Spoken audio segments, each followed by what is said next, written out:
now, 10 seconds. The voice of your Flin Flon Bombers. And here comes the Stars on the ice. Rob Hart. You're on. And welcome to the Whitney Farm, and welcome to another edition of Creighton Furniture Flin Flon Bomber Hockey. A good one tonight. The Flin Flon Bombers get set for the Yorkton Terriers' third meeting of the year. Yorkton, in my opinion, the most improved team in the SPHL this year. What a roll that they've been on. They've tough setback in Nipwood in overtime last night, but 8-2 heading into that game. And I'll tell you what, they got as dangerous as a group of forwards in the league as anybody does. And even with some injuries and even with the sickness going through their team, make no bones about it, there'll be a tough out for Mike Reagan's crew again here tonight. Saying that, Bombers played some great hockey, 6 wins in a row. Of course, took the home and home from the Nipwood Hawks this past weekend. A 5-1 victory at the Whitney Foreman, followed it up with a 5-2 victory at the Cage on Saturday. Our last broadcast here on Creighton Furniture Bomber Hockey, and Flin Flon feeling good about themselves. As each passing day goes by, seems to be getting a little bit more healthier. Still waiting to get Colin Olafson back. Reed Arbery will not be able to go tonight. But all in all, the healthiest team that they've been able to put up against Yorkton this year. I remember when the Terriers were here the last time, and I won't take anything away from them because they're a very good hockey club, but they were able to beat Flin Flon 3-0. I believe the Bombers had 7 regulars not in their lineup that night. So they feel it's the best team that they've had dressed against the Terriers this year. I guess it remains to be seen for puck drop tonight, but Yorkton, give them credit. They picked up the 4-1 victory against the Bombers back on October the 1st, and then followed that up, like we said, with a 3-0 shutout victory here on October the 22nd, rather. Mike Slip is back with us, Mike, and unfortunately, the Bombers' 6-game winning streak, not the big topic of conversation at this particular time. Carter Anderson, their leading scorer, actually was leading the league in goals with 14, electing to make his way to BC like a lot of other guys have done, the marquee players from this league, I guess, the last couple of years. Certainly, I guess it is and it isn't a surprise, but he'll be missed for sure, and it's 14. Anytime you take 14 goals out of a lineup and you're not into December yet, it's a big, big thing. And not to mention, he's been such a big part of this power play the last couple of years. To me, that's going to be the real interesting thing tonight, how they go about, with his absence on the power play. Marquee player, but no Carter Anderson, the big topic of conversation for this club. Certainly is. Rob, I think he was leading the league in power play goals, and he's leading the league in goals of 14, and power play goals he had 7. So so it's they're going to have to adapt. I mean, the BCHL is on its own schedule, and they were able to get Carter, and he's going out to Chilliwack to play, and it is what it is. So the Bombers have to react. That being said, you mentioned Kyle Olsen. I had a nice chat with him before the game. He's looking great. He is hoping to be. He's on the ice practicing. He's hoping to be back in the lineup next week. He just needs to get cleared for contact. It was he went through a lot. Screws in his jaw. I think he has 3 screws in his jaw, and but he's looking fantastic. He was in a great spirit. So it'll be good to get Kyle Olsen back. Well, they certainly miss not having him out there, and he'll be great for face-offs. He'll be great for the penalty kill, and be counted upon to do a lot of different things as well besides score goals. So that is good news. Reed Arbery, we're hoping that he gets beat. This was a guy who was really starting to find his game. Went through a number of injuries last year. Of course, it was a deep team, so he didn't have maybe some of the opportunities some of the other guys had, but that's a tough one too, hoping that he gets back real soon. I think Reed Arbery could really be a really good SJHL player. I do too, Rob. Reed has had no luck at all with injuries, and it's a young man who, when he's been in the lineup, has looked very good again, but it looks like Wyatt Stinton gets back in the lineup tonight, so local boy. I'm sure Wyatt's happy about that after a suspension against the same Yorkton Terriers team. Yeah. So I look at the not in the lineup list on our page here, and it's shorter than it's ever been. Obviously Carter Anderson not being here, but also guys are getting back from injury, and so that's good. Bombers are only, I think they're 1 point behind Yorkton, have played the same amount of games. So this should be a good test and a good game. 2 points, so Flin Flon coming in tonight, 12-9 and 125 points, 2 points behind Yorkton, Melville, Weyburn, just 3 points behind Battleford. But saying that, are now tied with LaRange, Humboldt, Kindersley. So a loss any given night can drop you right into the playoff picture. We always talk about the parity in the SJHL. Both coaches are going to talk about that here tonight in an interview you'll hear here momentarily.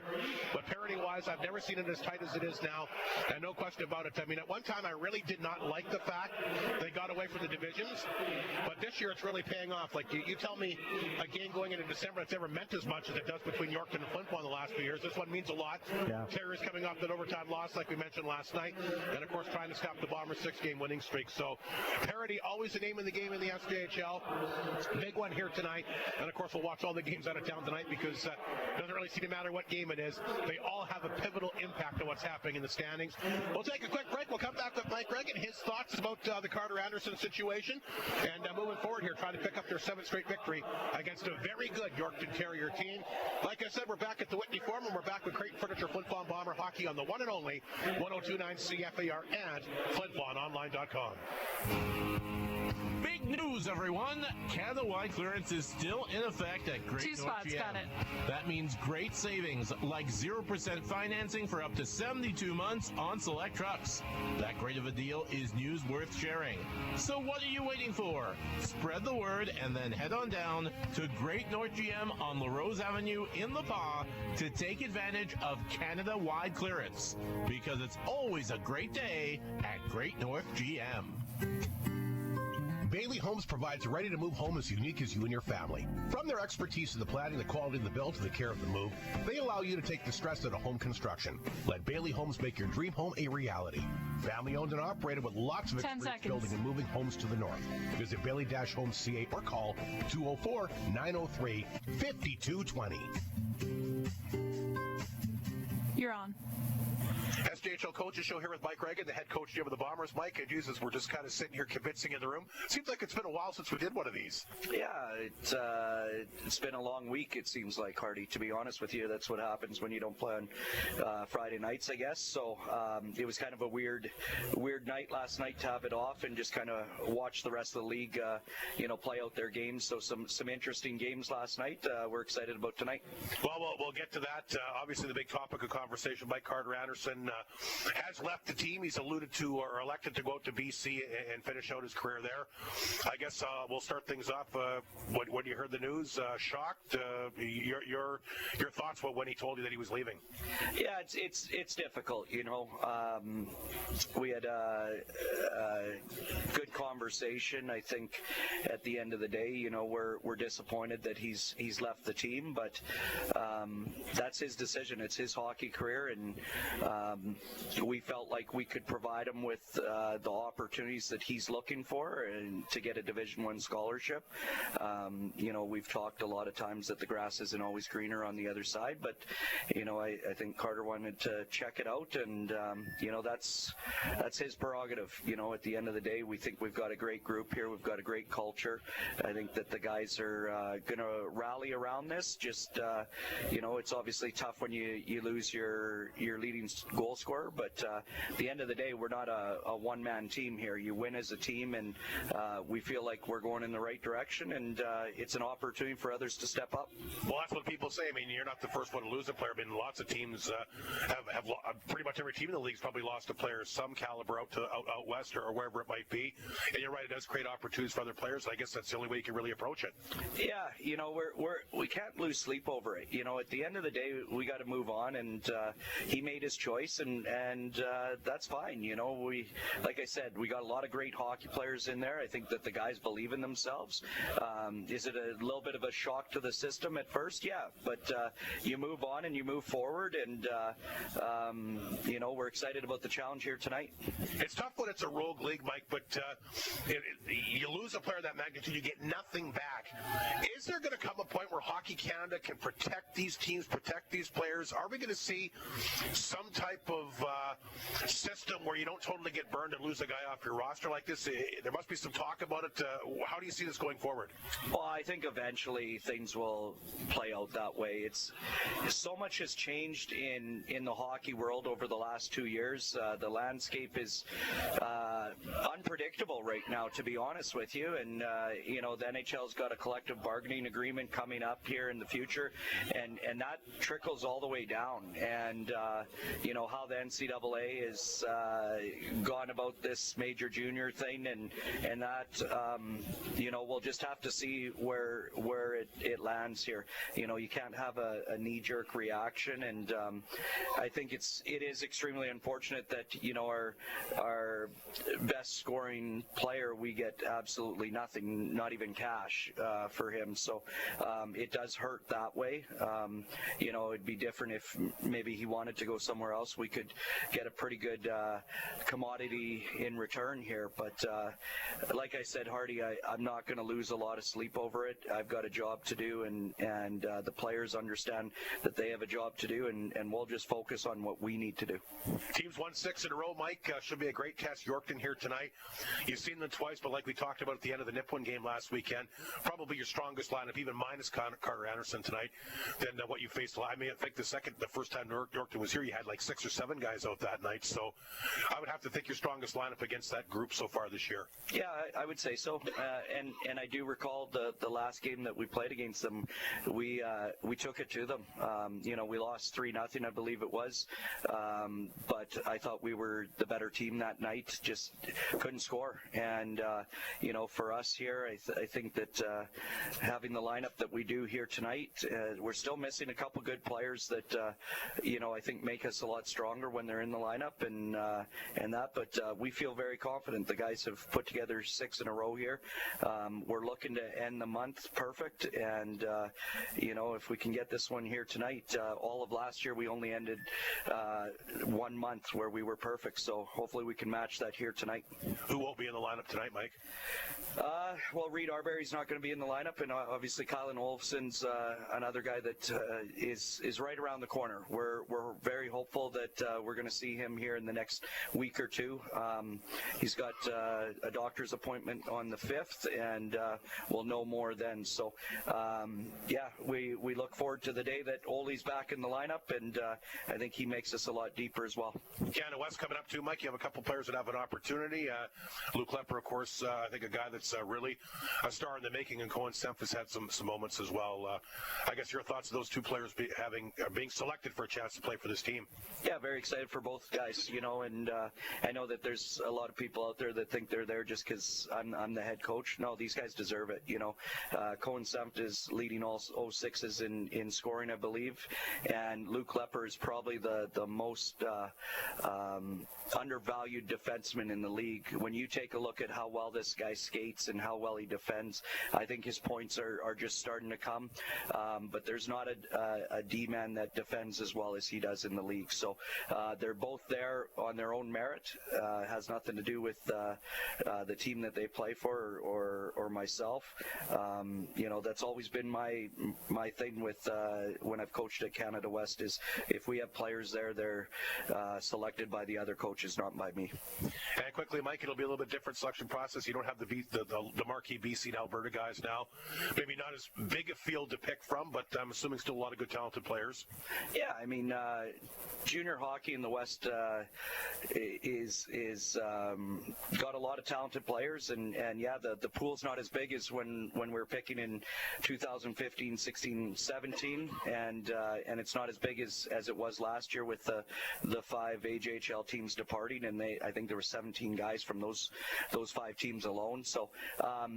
But that doesn't mean we can't win. We're looking at finding 22 guys that, come together as a group and play the right way. And I think that's where some people, they think you just pick the most talented players. That's not how you build a team, So we're looking at guys that can kill penalties, guys that are going to, go to the tough areas, guys that are going to buy in and play a role. So I'm very excited about the camp coming up here on Tuesday. Sounds good to me, Mike. Good luck against Yorkton here tonight. Thanks very much, Hardy. That's Mike Reagan, the head coach GM of the Bombers, once again here on 102.9 CFER and FlinFlonOnline.com. McDonald's is a big supporter of local sports in the north and are very happy to sponsor the Flin Flon Bomber broadcast. Check out the McValue menu and items under $4. Okay. The baked muffins for $2.19, chicken stack wraps $2.79, hamburgers $2.69, the sausage McMuffin $2.79, Junior McChicken $3.29, and the cheeseburger only $2.99. Small fries for $2.49 and 2 pies of $1.99. McDonald's at the Flin Flon location at Walmart, also offering curbside pickup. Download the app, collect McDonald's rewards for free food, and sit and relax in the 10 comfort of seconds. your own vehicle and await your order. McDonald's wishes the Flin Flon Bombers lots of success in the 2024-25 season.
There's anything better on a Saturday night than sitting here listening to Okada getting ready for another great SKHL game here in the, let's face it, the best building to call hockey in period. I'm talking NHL. I'm talking American Hockey League. I'm talking KJHL. I'm talking BCHL, Mike. Yeah, absolutely. I was thinking the same thing. No better place than the Whitney Forum and the SKHL. The Bombers, Terriers, we got a great matchup tonight. Like we mentioned, fourth place on the line. The Terriers 13-8-1. They did lose in overtime last night, but are still playing very good hockey. They were 8-2 going into that game last night. The Bombers on a 6-game winning streak have got themselves back in the picture. 12-9-1, 2 points behind Yorkton. A big one tonight as we get set up for the Bailey Homes builders in the game. The Flin Flon Bombers will start things off with Keith Gruner. Great to have him back in uniform. He'll start things up front. Wyatt Stinton, of course, Mike's alluding to the fact that he's back in uniform tonight. And Leighton Carruthers, the former major junior star as well. Back 10 will go with Schaefer and Tanchuk. And how about the play of the new netminder? Matthew Keeper, 4-0. Goals against a 1.96 and a save percentage of 939. He'll need to be good because you know Kalen Craig will be 7-1 on the year. Goals against a 2.50 and a save percentage of 915. Wow. And we're underway here at the Whitney Forum. The puck's set inside the Flin Flon zone. Schaefer got to hurry. He had Ald coming in on him. This Yorkton team, they can score a lot, not just their veteran players that they brought from last year's club, but a lot of rookies that are having great years as well. So like I said, Flin Flon will be put to the test. Schaefer's got the puck in his own zone. There's a nice pass to Carruthers. His first chance to play against Yorkton this year wasn't in uniform. The first couple times they played him, all of a sudden down in target. Keeper makes a save, gets rid of it quickly. Tanchuk got there, played up the board to Ryder Muka. Muka plays that one ahead. Ringer pasted along the boards. The Terriers will keep the puck in. This will chase Mounier back of his own net. Around the boards, waiting for it. Cormier for the Terriers off the crossbar. And I don't think Keeper was set for it. Chance back out front again. Here's Cormier for the Terriers, letting that one rip. They had Chauffeur and Denwye, who of course are very dangerous in there as well. And a good chance the Terriers have the Bombers pinned inside their own zone to start the game here tonight, just underway in the opening period. Cormier for Flin Flon will finally get to. We got a Cormier in both teams here tonight. Interesting. A lot of the games we do this year, we seem to have guys with the same name on both clubs. Yakubchuk at the left point will hold that one in for Flin Flon. He'll dump it in back in the net. Waiting for it. The big Yorkton D-man Aldridge, he overskated. Here's Ringer for Flin Flon. He'll get a hold of it. Tries to come out front and jam it in. Puck goes through the crease, and that's picked up here by the Terriers. They skate 3 away. Reedus having a fantastic year, loses the handle that time to Cormier, and he'll send it back in the Yorkton zone. Craig will play it to the corner. Reedus comes back to get it. Plays it back in the zone that time to Durfee. Durfee lifts it back up to center. Chipped ahead that time by Renas. One of the top rookie scorers we're talking about. Here's Piccinino back the other way. Dropped it back over to Lees. A quick chance, and there's a shot. And Craig wasn't sure where he had it. A good shot that time by Joey Lees, who finally got off the schneid. Got his first of the season against the Nipawin Hawks last Friday, and he gets a good chance there on the Bombers' first shot of the game. Yeah, we said earlier, Rob, that the Bombers just needed to get a couple of goals, and I'll never forget that breakaway Carter Anderson scored. And it seemed to turn things around immediately. They've been able to put it in the net. Cole Tanchuk with 2 goals the other night. Yeah, what a game he had at Nipawin there on Saturday. The first 2-goal game of his career. As the Bombers try to get something going off the face-off inside the Yorkton zone. Yakimchuk pitches in. His shot, look out, deflected out front. Piccinino had a chance on that one. Terriers now kind of reeling inside their own zone as they'll play that one ahead. That was Ingram. Pass knocked on by Piccinino. Across the line, dropped it back behind Joey Lees. He fans on it. Seitz will put it back in the corner here for Piccinino. To Schaefer at the blue line. His shot ripped wide. Tanchuk pinching in. Couldn't knock it down. Picked up here by Alexander. What a debut he had for the Bombers last Friday night. The blue line knocked down by you and a quick chance. And a good save that time by Craig. Flin Flon jumping on that loose puck. Somebody broke a stick out there. There's Stitton for Flin Flon. He'll pick it up in tight. White Stitton out front.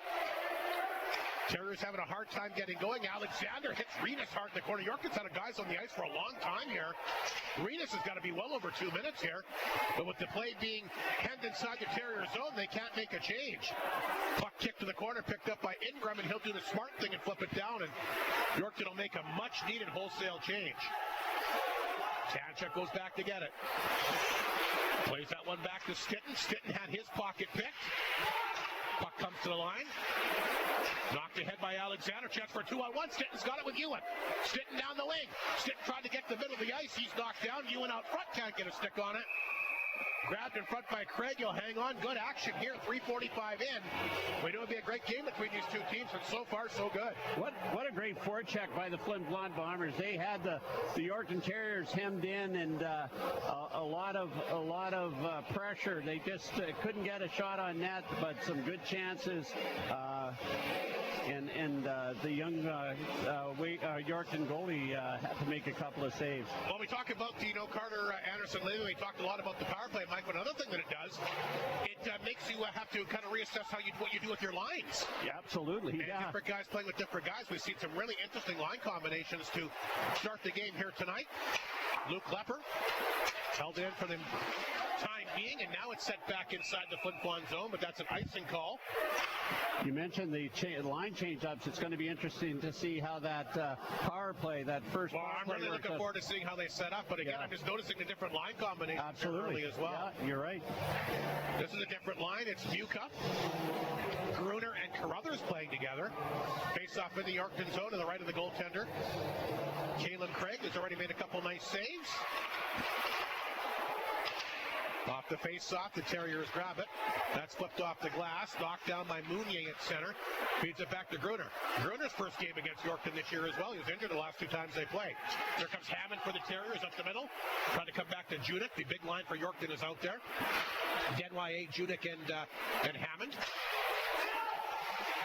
Ryder Muka, nice job to get it back to center. Here's Carruthers. Feeds it back to Creek Gruner across the Yorkton line into over top of the net that time. Off the tip of the glove that time of Craig. Gruner. Back to Yakimchuk. He'll hold it in.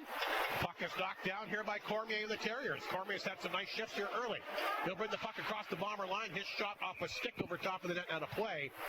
15:15 to go. Frontline shot clock dead even at 3 apiece so far.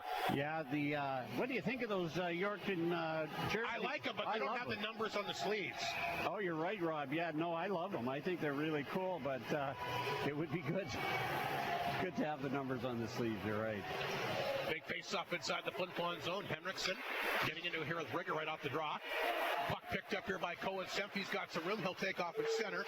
Dropped it back to Cormier. Throws it in. Back of the goal to Semp. Tried to come back out front. That's intercepted. Leonard tried to grab it here for Yorkton. Flipped away from him. Yakimchuk at the blue line. A shot off the goal post. Puck leg. There they jam it in. Cohen Semp will get the goal. Beautiful shot from Yakimchuk at the blue line. It hits the post. Craig down and Cohen Semp in there to tuck that one in, Mike Slip. And that is Semp's 7th of the year. That's a nice start here against a good Yorkton team. Yeah, absolutely. That one hit the post and sort of died. It didn't, you didn't get the big rebound off the post. Died, and Craig was down and out, and Cohen Sent was able to put it home. Ugly goals. It wasn't that ugly, but... Well, a great shot by Jakub. Yeah, we'll take them any way we can get them. Flin Flon only has one goal against Yorkton the previous 2 meetings this year, so that's the first time they've led against Yorkton this year. So Cohen Sent will get his 7th of the year. Jakub will get 1 assist. We'll see if they have a second one. Ryder Ringer again not looking happy about something that happened off the face-off. He'll line up for the face-off here against Coyle, the former Melfort Mustang. He was a big part of the Clay Sleva trade from last year. Lepper's pass gets blocked. Cohen Sent, the goal scorer, moves it ahead to Ringer.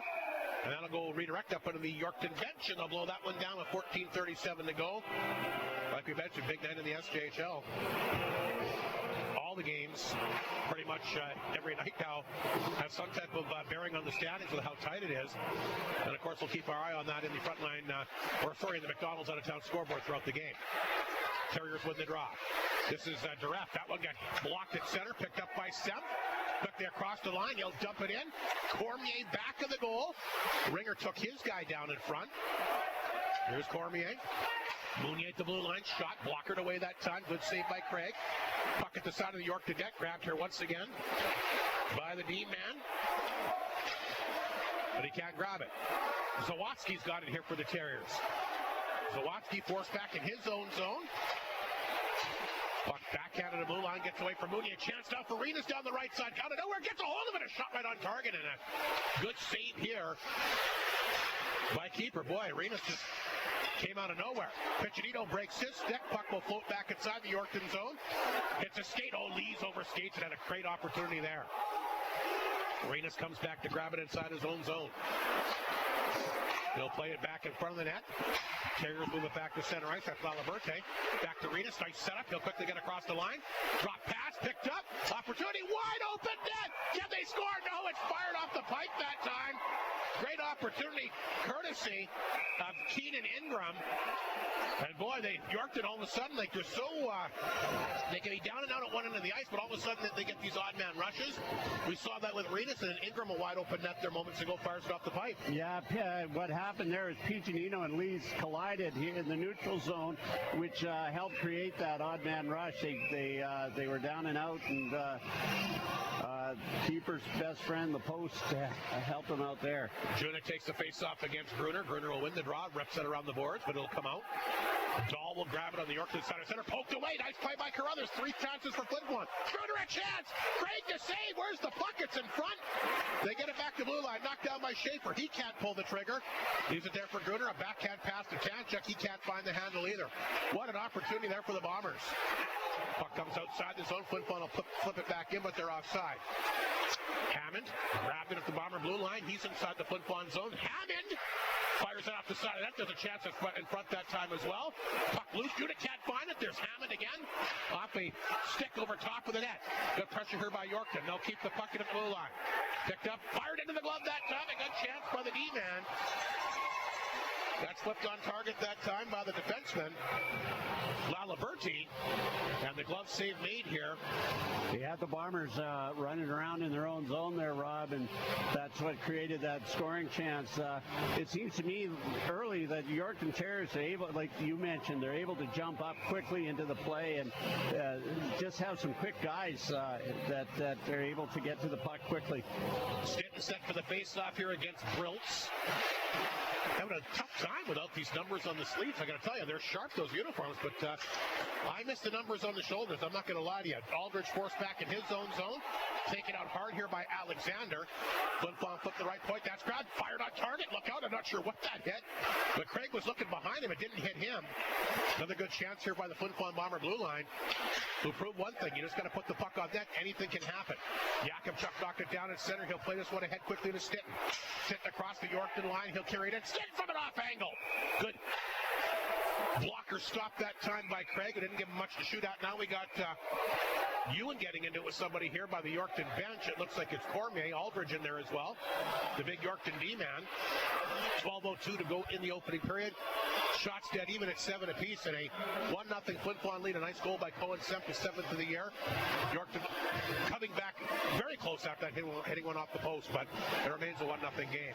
Cormier and Stinton were having words there, and then I believe Meunier came in to Wyatt Stinton's defense. I think Stinton might have a few battles that he might have to work his way through here tonight. Yeah.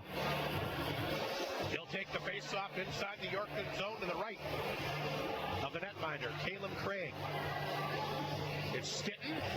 Ewan really turning out to be having himself a nice year. Alexander on the forward group, Yakimchuk on the back end. And Holmes, the other big D-man out there right now. Ewan tripped up in the corner. Puck is underneath them somewhere as they try to dig it free. They do. Nice job that time by Alexander. He'll flip it back in the goal. Stinton tried to pinch in. Puck was just a little bit behind. Oh, big hit there. Look out. A penalty coming up to Ewan. He took Durfee down. It'll be interesting to see if that's a knee or not. Now, Holmes is going to mix it up here. Again, I can't make out the Yorkton number because there's no numbers on the sleeves.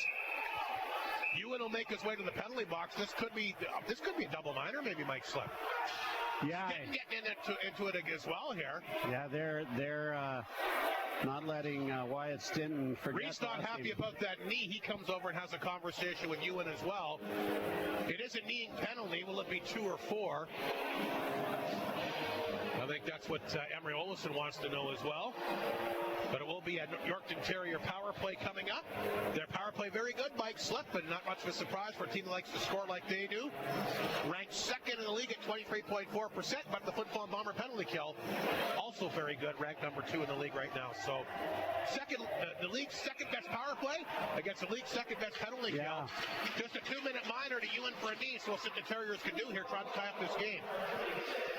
Ewan goes for the knee. Judith will knock it down. Terriers on the power play. Back of the goal, try to come to Denway. He'll obviously be the table setter. That's picked up by Semp and fired down the ice, and Yorkton will have to start the power play inside their own zone. Renus and Ingram both have 5 power play goals to lead their team this year. Renus just a fantastic player. Puck laying behind the Bomber net. It's kicked to the blue line. That's knocked down by Dahl. Dahl barely holds it in, but he does. Semp, the goal scorer, in the corner, tried to get a hold of it. He played it out front, but Dahl knocked it down. Wide open out front. Denway over top of his stick. Racing to keep it in his Dahl. Denway along the boards, back to Dahl. Intercepted. Chance for a short-handed break. Semp coming in. Semp alone. Penalty kill off his stick. It rolls to the corner. I think he was surprised how much room he had. You know what? So was I.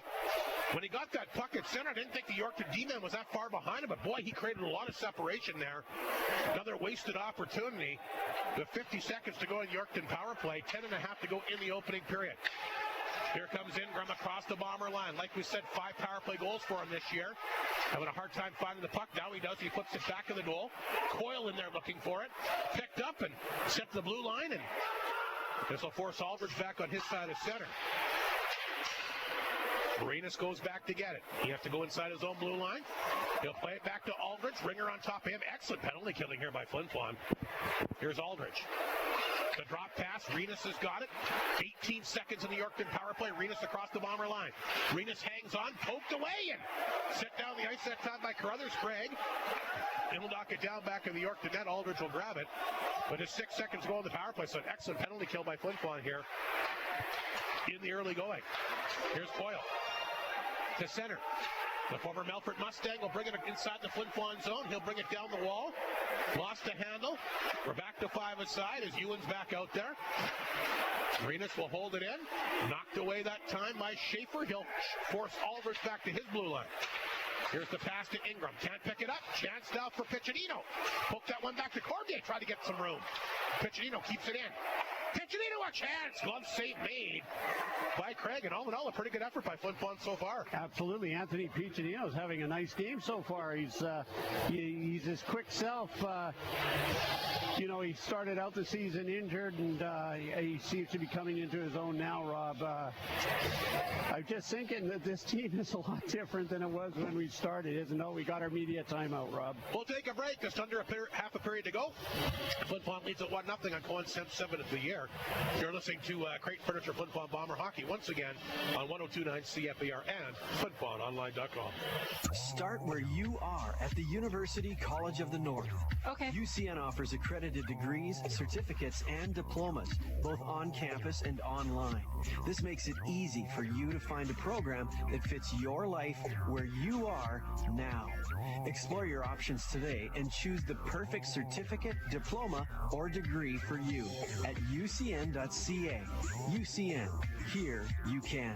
Ayugay tultana o University College of North sa kinutigis kinomagay na o ay kanto pa din na o ucn.ca UCN tag-Hispanyo. Gourmet Pizza is back at Chicken Chef. Yes, it's the triumphant return of full flavor. Enjoy the house-made meat sauce on the meatballer pizza. Spice things up with the Thai chicken. Balance sweet and spicy with the Hawaiian, or keep it classy with Chicken Chef's Italian classic CC's Margarita Pizza with their signature dough. Let your taste buds lead you with the Gourmet Pizza menu at Chicken Chef, 5 seconds. where it always feels like home. You're on. 1-0 Flin Flon leads at 9 minutes to go. The opening period, there's a chance fired on that time by Tancha, kicked away by Craig. Rebound sent outside the zone. Henriksen tried to catch up with it for Yorkton, but swatted away from him. Here's Cormier. Nifty move there. Cormier outside the line, slides it out front. Dahl will get a stick on it off the glass. Schaefer holds it in here for Flin Flon. Hit hard by Henriksen along the boards, but Cormier will get to it. Here's Cormier. In the corner for Lees to blue line, hops up over Schaefer's stick. And he'll race back and pick up the puck in his own zone. 8.5 to play in the opening period. Again, Flin Flon in front, 1-0. That one almost stolen by Ingram. He got a piece of it. Couldn't knock it down cleanly. Puck will roll back inside the Yorkton zone. They'll play that one ahead. Leonard will chip it back in Flin Flon territory. Here's Township. Nice pass to find Piccinino. Piccinino across the Yorkton line, hangs onto it, but nowhere to go. Knocked away. Cormier for the Terriers has it back in his own net with Muka on top of him. Cormier dropped it back. Here's the quick pass to Coyle. Coyle at center, had to get away, had Schofer, but Schofer's really had a lot of injury problems the last couple of years. Probably could be a top 10 scorer in the league if he played a lot more. Like I said, this Yorkton team has got a lot of weapons. Here comes Carruthers flying down the wing for Flin Flon. He'll carry it in. Trying to throw it out front. I think Craig got a piece of it with his stick. Puck now laying back of the Yorkton net. That's Muka hit hard along the boards. Gruner trying to flip that one back out front. Muka will go in there and get it. Good work by him. Muka to the corner. Trying to come back to Gruner. Picked up here by Schofer. He'll get it back to center. Lepper waits for it for Flin Flon. Here's Luke Lepper. Sends it in. Craig, the Yorkton goalie, out again. He'll leave it. No, actually, he'll play it. Quick pass sent over to Schofer. Just outside his own blue line. Schofer's got it. He'll flip the puck in. Yorkton will make changes, and this will force Lepper back in his own zone. Lepper plays it ahead. Yakubchuk, a big assist here earlier tonight. Gets a hold of it. Bouncing shot. Look out. That gave Craig some problems as well. Played it well, but kind of bounced up on him. He'll make the save. 7 minutes to go in the opening period. A 1-0 Flin Flon lead. Just a one goal by Cohen Sempe. Shot off the post by Yakubchuk. Craig kind of went down. The puck was bobbling behind him, and Sempe able to tap it in. Nice little insurance for him heading off for those Canada West tryouts. In Luke Lepper, 2 of 6 SJHL players are going to get the opportunity. 3 for the Broncos, as well as somebody from Kindersley. Puck will come right back out front. Yorkton's got a chance. Here's a pass in behind the D. Breakaway opportunity. Cutting in a shot. Great save there. Keeper standing tall as he takes that one away from Denwyer, one of the most prolific scorers in the league. Here's Hammond. Down the right side, back out front. Denwyer again. Pocket picked here by Ewan. Hammond, he's looking for the loose puck, throws it in tight. Bombers will get a hold of it, they'll clear it back to center. That's grabbed here by Durfee, and he'll send it in. Ewan gets it out. Chance now for Stitton, down the lane. Stitton, let's a rip score! What a shot by Stitton! Bar it in, his second of the year. And you know what I like about that goal there, Mike Flip? There was absolutely no hesitation. He got the puck, he got it across the line. He saw exactly what he wanted to do, and he did it, and he gets rewarded with a goal. What a nice goal by Wyatt Stinton there. Beautiful goal for his second of the year. He just let this rip, and you're right, Rob. There's no second guessing, no toe drag. Just let her fly over the glove hand of Craig. Just a beautiful goal by Wyatt Stinton. Are you surprised that Craig stayed that deep in his net? Yeah, he was back for sure.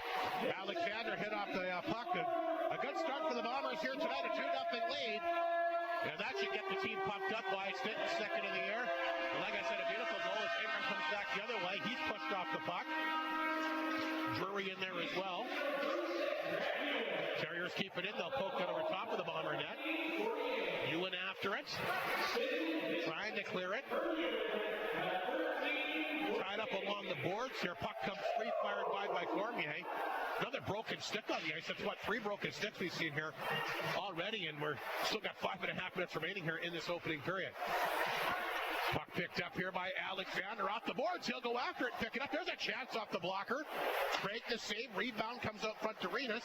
His backhander hits a skate. Aldridge will get to it. And they'll flip it back inside the Flin Flon zone.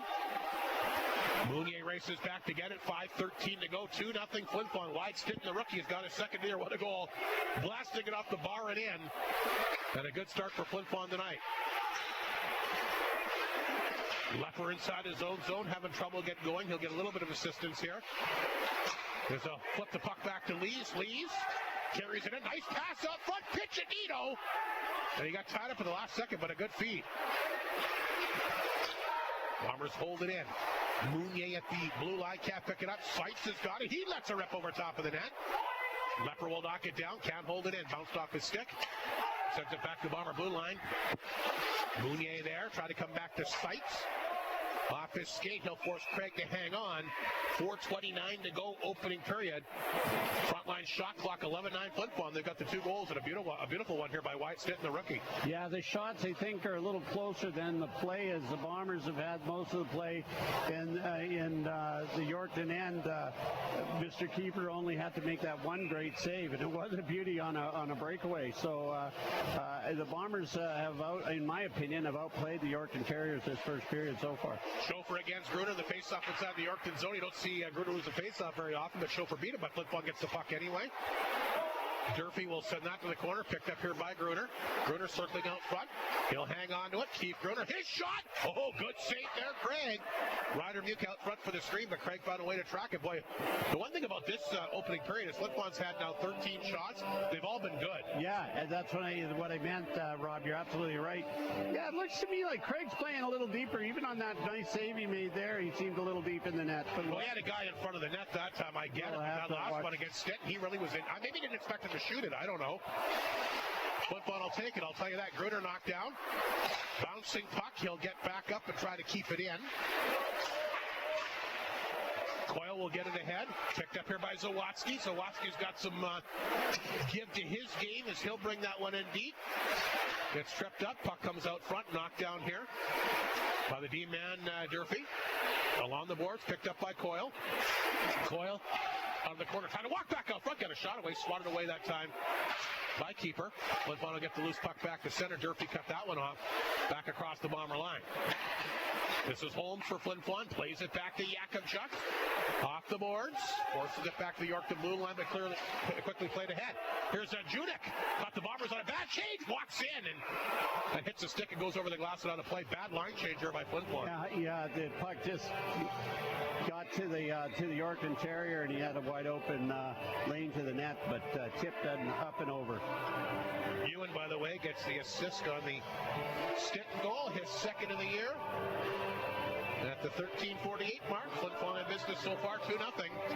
Leading the shot clock as well, 12-9 on the front line shot clock. Judik for the Terriers inside the Flin Flon zone, back of the net to Denway. Back out front, puck is laying in the crease, just fired wide that time by Hammond. They've come close to clicking a few times. Puck is flipped out.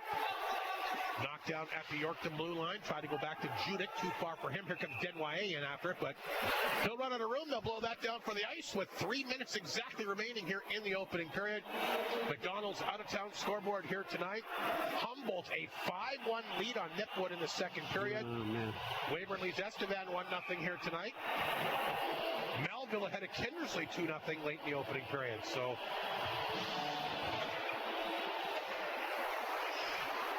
a lot of games on a Saturday once again. Maybe not much of a surprise. Here's Semps a chance. Already has one tonight. That got blocked. Cormier for the Terriers held up in the corner. Yorkton will push it ahead. That's grabbed here at center. They were trying to go back to Judith behind him. Denwye still out there, but he's forced off the puck. Cormier for Flin Flon knocks his guy to the ice. Cormier forced back in his own zone, trying to get away from Hammond. He'll throw it back in the goal. That's picked up here by Tanchuk. Tanchuk, I thought that was going to go over the glass. That would have been a penalty. It just stays in. Good forecheck by the Terriers. Here's Renas now across the Bomber line. His shot over top of the Bomber net. Piccinino moves it back to center. Piccinino lost the handle that time to Briltz. Briltz tied up in front of the Bomber bench. The puck is put back inside the Terriers' own. Laliberti fanned on it, but he had some assistance there. Laliberti will get it back. Sends it back to Ingram at center. Trying to come back that time to Renas. Puck redirects outside the zone. There's Dahl. Dahl flipped it ahead. Nice job by Renas to get that back into Ingram, but Mounier came over and took care of him. Joey Lee's in there, can't grab it. Ingram does. Ingram back out front. There's a pass off the skate that time of Briltz. Lepper back to Seitz. Ingram lined him up. Got the turnover. Renas will keep it in deep. Yorkton looking for a late goal here to get back in the game. Here's Stinton, who's got the second Flin Flon goal. He'll get it up the right side. Look out! Took a bit of a stick up high that time from Laliberti. Laliberti back of his own net, gets a hold of it, flips it back out. Puck at the Bomber blue line. Lepper had to be careful. He'll turn the corner here. Lepper's got some room at center. Just over a minute remaining in the period. He'll flip it in. Reese there for Yorkton around the boards. Picked up here by Schofer. He'll flip that one ahead. Hits a rafter, blown down with 57.6 seconds to go in this opening period. 2-0 Flin Flon on goals here by Cohen Semp and Wyatt Stinton. Yeah, Wyatt does look like he's got a bit of a target on his back tonight. They've taken a couple of liberties. Well, that last one probably should have been a penalty. It was really If he didn't have a full face shield on, I think he probably would have went down. It was a stick right across the face. Yeah. Flin Flon off the face-off. Will throw it back inside the Yorkton zone. There's Cormier for the Terriers. Along the boards, they'll get the pass outside the zone. Yakimchuk back to get that one before Reese could get in there. Puck laying back of the Bomber net. Yorkton after it. Schofer chases it down. Tanchuk back of his own net. Leaves it there for Yakimchuk. Back of the goal it goes. Tanchuk going to kind of hang on to it. Zawatsky watches him in front with just 20 seconds to go. Now they'll swing the pass ahead. Here's Keith Gruner. Gruner to center. Gets a hold of it. Sends it back in. Brothers will try to get there, but Reese knocked it down. A backhander off the glass and back to center. Yakimchuk trying to play it ahead. Grabbed here by Reese. Reese. Does Zawatsky a chance? Glove save made keeper. They count down. I think Amber Olafson's got a point here. In a couple seconds, will probably go back up on that clock. That clearly went off after he made the glove save. It'll be interesting to see if they put this time back up on this clock. He's right. He clearly had that puck and the whistle went, and I watched those final couple seconds count down. Yeah, it looks like they're talking about it, Rob. Yeah, they're putting two up. 3, I think. Well, no question about it. They ran down after the whistle went. And if you're Emery, why wouldn't you be? A lot can happen in 3 seconds. We'll get a face-off back inside the Flin Flon zone. Flin Flon in front 2-0. Well, they did put 2 seconds. I thought he signaled 3, but just 2 seconds it is. And we'll see Yorkton, no doubt, flood the one side. We'll see if Hammond can win the draw. He lines up against Gruner. He does win it, gets a shot away. Save made here by keeper, so there you go. They end up getting a scoring chance out of that. Yeah, I don't know why he wouldn't have just pulled his goalie there too, Rob. I was kind of wondering the same thing, but good chance for the Terriers nonetheless. But if you're Flin Flon, you'll take a 2-0 lead after one, especially scoring only 1 goal in the 2 previous meetings. Yeah, absolutely. The Bombers had a great period. Sort of a little lull, though, at the end of that period. But a great goal by Wyatt Stinton and a heads-up play by Cohen Semp to get the 2 goals. So that's the story after the opening 20. We'll take a quick break, and we'll come back with our first intermission show. courtesy of the North of 53 Consumers Co-op. But again, if you're Mike Reagan, kind of wondering what's going to happen with the lull, no Carter Anderson. Yorkton coming in after a loss last night, and I'll tell you what, Flin Flon, that's as good as first periods I've seen them have all season. Absolutely. That Wyatt Stinton goal was Carter Anderson-like, wasn't it, Rob? Just a blast from the circle, and so no ill effects yet, that's for sure. So an exciting period by the Flin Flon Bombers. And like I said, I love the no hesitation on it. That's a goal scorer's goal. Yeah, absolutely. We'll take a break. We'll talk about that and so much more. The first intermission show on the way for the Co-op. You're listening to Creighton Furniture Flin Flon Bomber Hockey once again right here on 102.9 CFAR and FlinFlonOnline.com. Hud Bay is proud to be a sponsor of this Bomber broadcast. From donations for After this, we have schools, 4. clubs, community events, charities, and so much more, Hud Bay has supported our community with dedication and generosity, contributing to events and organizations. Hud Bay thanks the people of Flin Flon for their continued support. Stave off the autumn chill and ignite your taste buds at the North of 53 Co-op. Their grab-and-go, freshly made sushi now comes with ghost pepper sauce. Try the ghost pepper chicken crunch roll or the volcano roll as the Co-op brings the heat. Oh, that's hot. Turn your next meal into an adventure. That's hot. If you can handle it, have a fuss-free fall with ready-made ghost pepper sushi at the North of 53 Co-op. You're at home there. The Buy More, Save More deal with KitchenAid, Maytag, and Whirlpool Appliances is back at Creighton Furniture. From now until December 4th, save up to $300 when you purchase multiple major KitchenAid, Maytag, and Whirlpool kitchen appliances. Create your dream major kitchen appliance combination. 10 seconds. Microwaves to refrigerators, and dream big with the Buy More, Save More deal with Maytag, KitchenAid, and Whirlpool Appliances at Creighton Furniture, now until December 4th. You're on. Alrighty, welcome back to Whitney Forum here tonight. Good opening period so far for the Flin Flon Bombers. They strike not once but twice. They get a goal right off the hop.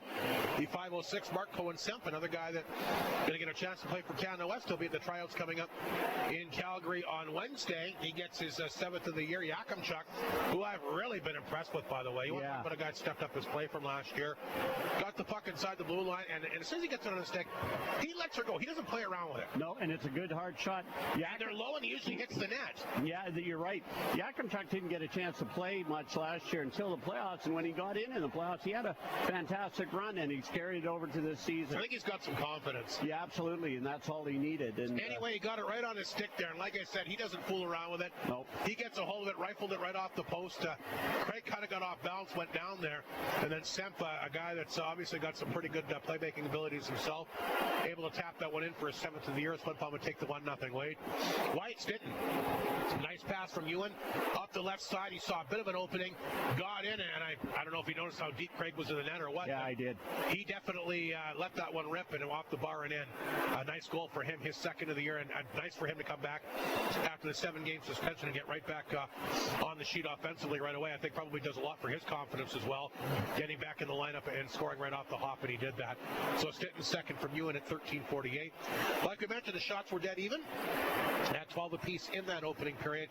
And when Flin Flon leads after one period of play this year, it's a pretty impressive record at 6-1. When Yorkton trail after one, 3-0. So being down a goal or 2 goals doesn't faze them. Not a bad record when you trail after one period. You're 3-0 on the year. Yeah, absolutely. Yorkton's a great team. I think Callum Craig has had a better period. He looked a little shaky, but great goaltending there too. Well, and there's a lot of people that thought he should have got a chance at Canada West. I'm going to tell you that right now. I agree. And like their backup, Farrell's a pretty good goalie too. Well, he's older, right? Yeah. The problem with that Canada West team, Mike, is you're only allowed so many 19-year-olds. Yeah. I think 4. And the rest are all 18s. There are a lot of good at 19, 20-year-olds that aren't getting a look. So you're right. Where junior, the World Juniors, you can have players up until 20 years old. So yeah, it's a shame, but it gives the young guys a chance and on the world stage. Good start for Flin Flon tonight. A 2-0 lead once again on goals here tonight. Courtesy of Cohen-Semp, his 7th and 17-year-old Wyatt Stitton back in uniform tonight. Second of the year, we'll take a break. Carter Cormier going to be our Creighton Pizza player profile. He'll join us momentarily. Look out as Kenny Polachuk almost goes for a spill here on the ice, but he kept his balance. Tell you what, a real trooper there. If he would have went down, I guarantee you he would have got right back up. Right back up. Phased him. Nope, not at all. We'll take a break. Carter Cormier, the Creighton Pizza player profile, is next here on 102.9 CFAR and FlinFlonOnline.com. Bubbly sparkling water is the best. It has the fizz that gives the zest. As the With second lots one of that's flavors, playing? there's no contest, cause you know bubbly. What are you doing? Just rapping about bubbly sparkling water to tell people how good it is. Is that really necessary? Well, you know, I wanted to, Why don't you just tell them that bubbly sparkling water has no sugar, no calories, and it gives you that refreshing and delicious taste you crave? I think that's a better idea. Arctic Beverages, proud supplier of bubbly sparkling water. Crack a So smile. the kids are at their friend's house. The dog's asleep. The nosy neighbors are down south. Let's do it. We're getting Creighton's Pizza. With everybody around, we fight for the last slice and always lose. We want pizza how we want it. Plus your one-stop shop for favorites like fried chicken, Greek, Chinese, 10 burgers, seconds. and the new baked ravioli.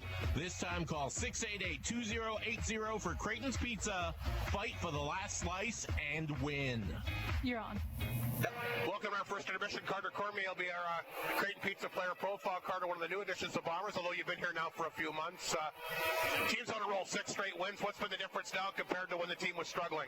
Yeah, I mean, it feels great, first off, that we're winning now, and I think just being healthy and playing a full 60 minutes has been our bread and butter so far. So yeah, just playing a full game, and it's been working for us. You guys were kind of snake bit as well, playing well, getting lots of shots when the puck wasn't going in. Finally, the puck is starting to go in for a lot of guys, including you. Yeah, no, I mean, just kind of bearing down during the week in practice and making sure that every chance we get is, I mean, we're trying to score, so I mean, just starts in practice, I think. You got quite the hockey pedigree. You played in a few different teams, a few different leagues.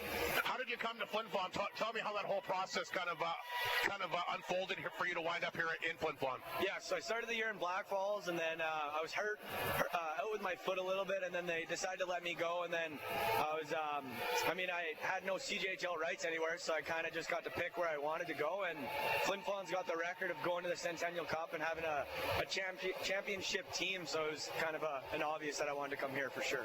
You're from Kindersley. Was there any thoughts of going to play there at all?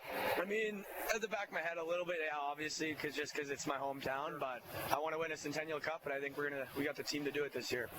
Some tough news this week. Carter Anderson has gone to the BCHL. Two-part question. How did it affect you personally, and how has it affected your team? Yeah, I mean, got pretty close to them while I was here, so I mean, it's obviously not the best feeling, but over hockey, like, so many guys come and go, so you kind of get used to it. Right.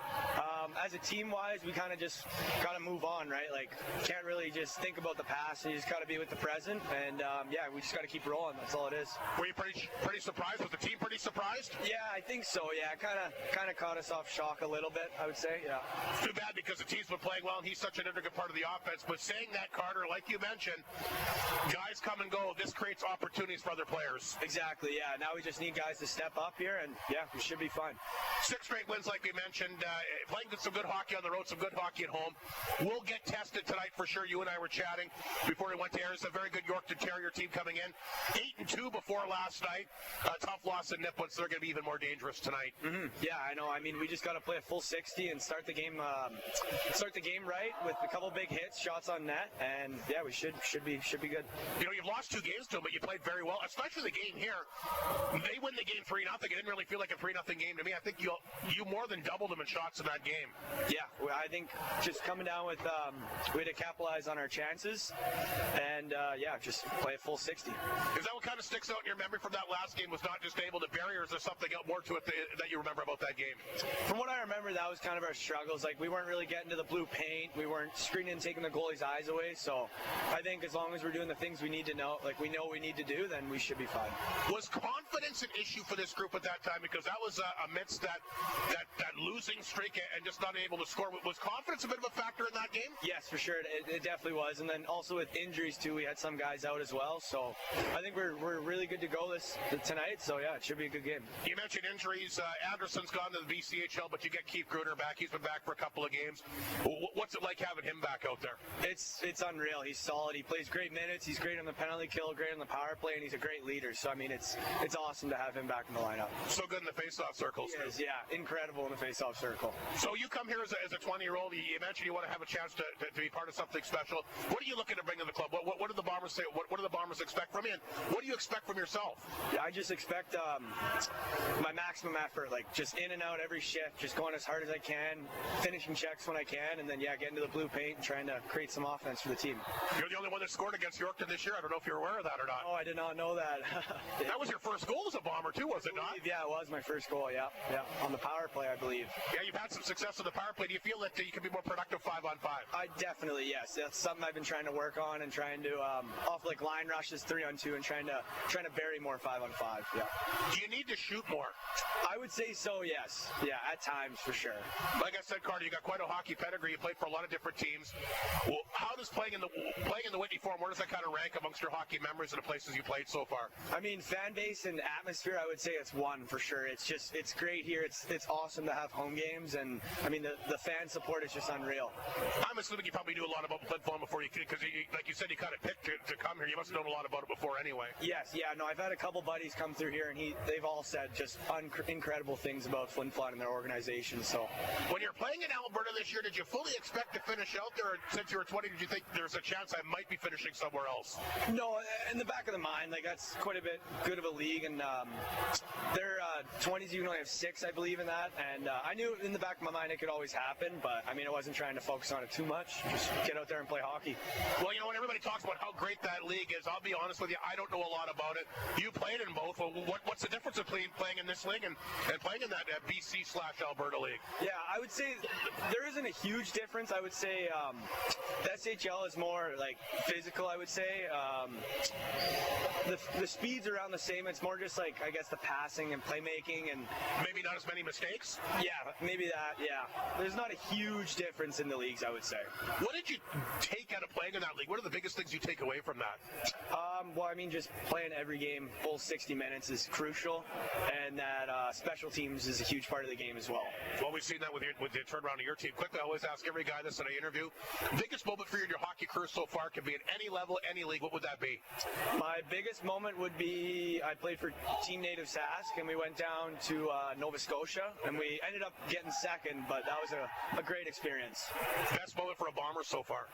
Best moment as a Bomber? I really enjoyed beating Kinnersley both games there in my hometown, so yeah, I'd probably say that. So lots of friends and family there? Yeah, it was good. It was good. Good visit, and yeah, good people. You're happy with the way you played in those 2 games? I would say so for the most part, yeah. That's always a bonus to it. Quickly, favorite player, favorite team growing up? Alex Ovechkin, hands down. Yeah. Unfortunately, he got injured this year. He is going to break the record. I mean, it looked like he would have did it this year, but certainly next year. Yeah. Are the Capitals your favorite team then? Yeah, I'd have to go with them as well, yeah. 2 good picks. Listen, Carter, thanks a lot for this. Good luck against a good Yorkton Terrier team here tonight. Awesome, yeah, thank you. That's Carter Cormier, our Creighton Pizza player profile here on 102.9 CFAR and FlinFlonOnline.com. Northland Ford proudly supports the Flin Flon Bombers throughout the SJHL season. We know that the Bombers will play tough like the Ford F-150. 2 after this. The toughest truck on the market for over 40 years. Oh, wait, no, sorry. It's just these 2. The Bombers as they work to bring a championship to the best fans in the league, and they provide you with the best selection on their lot. In the North, for the North, Northland Ford, the dealership you tell your friends about. McDonald's is a big supporter of local sports in the North and are very happy to sponsor the Flin Flon Bomber broadcast. Check out the big value menu and items under $4. The baked muffins for $2.19, chicken stack wraps $2.79, hamburgers $2.69, the sausage McMuffin $2.79, Junior McChicken $3.29 and the cheeseburger only $2.99, small fries for $2.49 and 2 pies $1.99.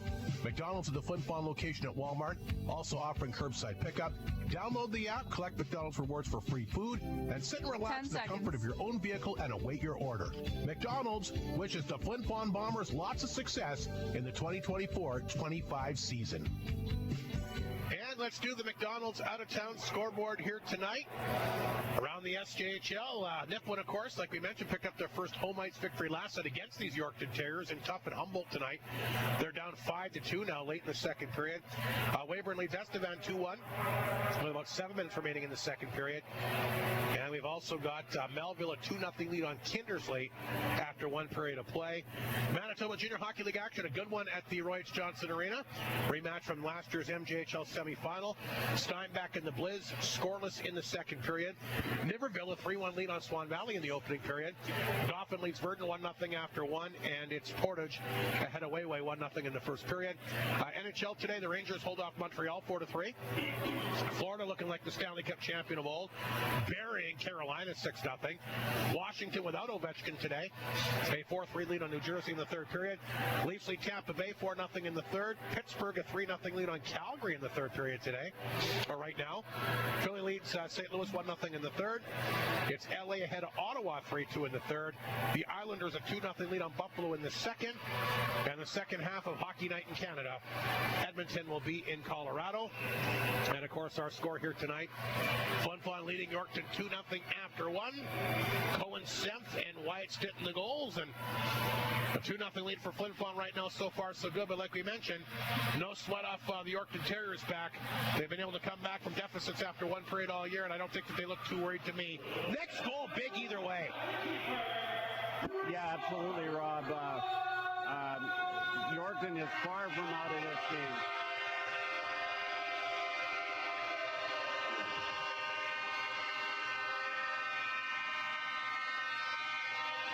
Well, the Bombers have made their way back on the ice, and I'm sure you can tell Yorkton will make their way out here momentarily. Nice interview with Carter Cormier, really nice young man. He is, absolutely, I agree. I've got to meet him a few times and really enjoyed talking to him. He's a very, very nice fellow. He sure seems to be a pretty good teammate. Yeah, absolutely. You mentioned Alex Ovechkin. I was listening to Spit and Chicklets on my way to Winnipeg, and they interviewed Bruce Boudreau. Right. And when he coached Ovechkin, there's some great stories about Alex not really worrying about curfew. Well, you know, it's interesting, though, and I'll be honest with you. Even a couple of years ago, I never thought anybody would beat Wayne Gretzky's goal. No. The unfortunate thing is for him, he's out about 6 weeks. He was going to beat. He might have had this beaten by January. Yeah. I don't think there's any question about it. Even if he doesn't get it done this year, Mike, I think he will for sure next year. But was it something you could even fathom? Somebody beating Wayne Gretzky's all-time goals record? I never thought that would happen. And back then, everybody said this will never be beaten, and it will be. I don't think anybody will ever beat his all-time points, Bart. No. And I don't know if anybody will ever beat 215 points in a year either. That'll be a tough one. Pretty good hockey player. I was looking at my Wayne Gretzky autograph stick today, actually. Where'd you get that from? I won it in a golf tournament. That'd be a nice piece of history to hold on to for sure. Underway in the second period, the Flin Flon Bombers will dump this one in deep. They got a 2-0 lead as Tanchuk charges in. That's knocked away here by the Terriers, and Ald will get it at center. Plays that one ahead to Henriksen. Henriksen, nice job to get away from Schaefer. Throws it out front. There's a chance. Oh, what a save by keeper on Ald. How did he stop that? Ald alone out front. The one-timer here. I want to see that on the Jumbotron. We have a chance. What a save by keeper. You talk about timely saves, Mike. So did you see that? I did. Just lightning fast. Incredible save. Everybody kind of stopped. It was like everybody was in quicksand there, but I'll tell you what, Hall got out front. What a save. Here's Lepper back the other way for Flin Flon. He gets a chance and rips that one wide glove side. Terriers right back on top of it again. They're explosive. Here comes Denwye. Denwye stops, shoots up and ripped over top of the net. What a save by keeper. Right off the hop here in the second period. That was an absolute picture of beauty. I don't know if we're going to get to see it. I don't think he even knows that there was a shot on net. It happened that quickly. Yeah, it was. Like I said, it almost appeared like everybody almost stopped on the ice bike there, and all of a sudden, all just got out front and got the quick one-timer. What a save. Lala Birdie will fire that one. That just shows you how explosive Yorkton is. The puck's in the crease there. Keeper trying to find it.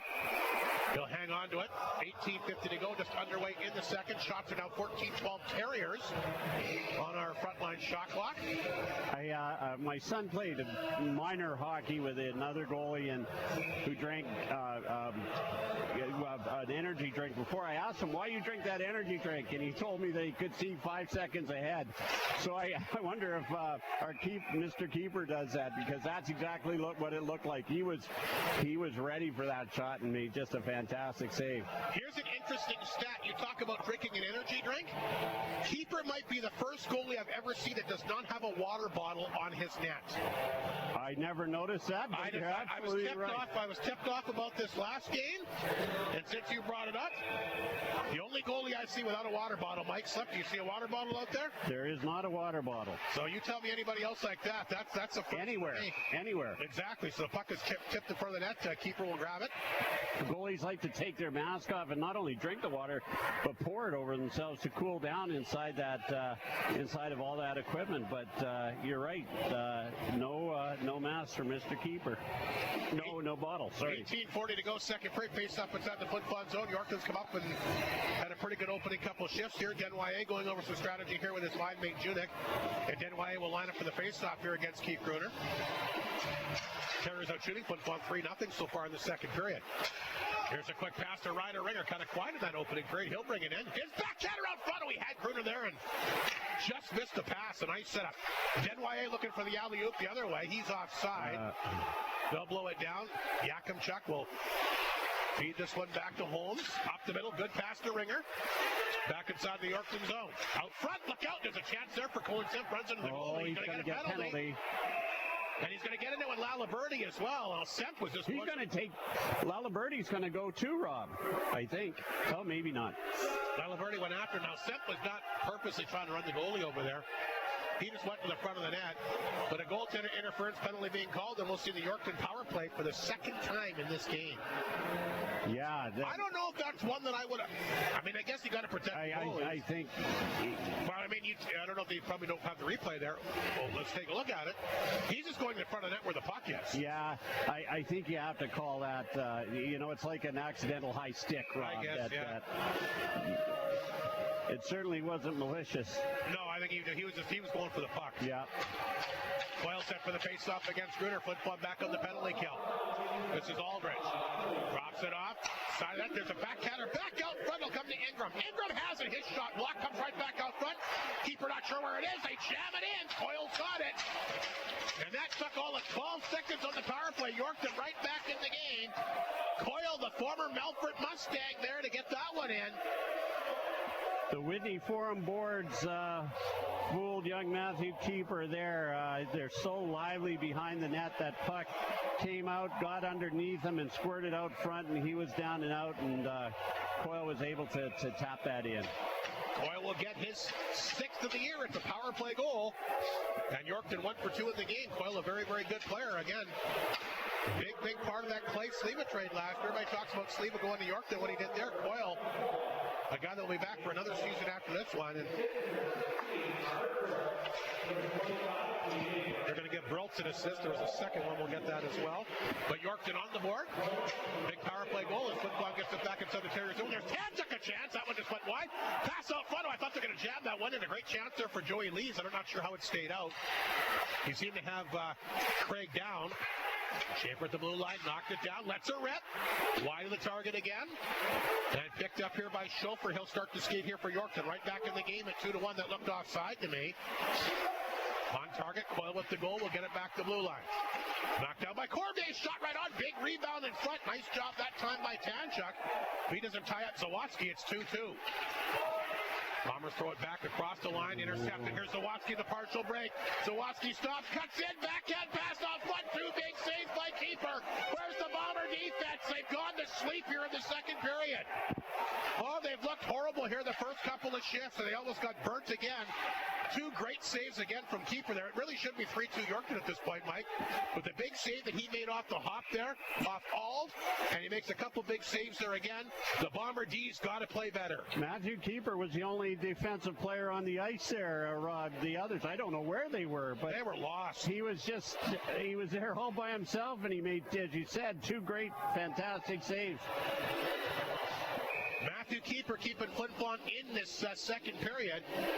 The Terriers now up with the shots 20-14 on the front line shot clock. Very quickly. Out shooting Flin Flon 8-2 in the second, and they've got a power play goal. Ewan will flip that one ahead for Stinton.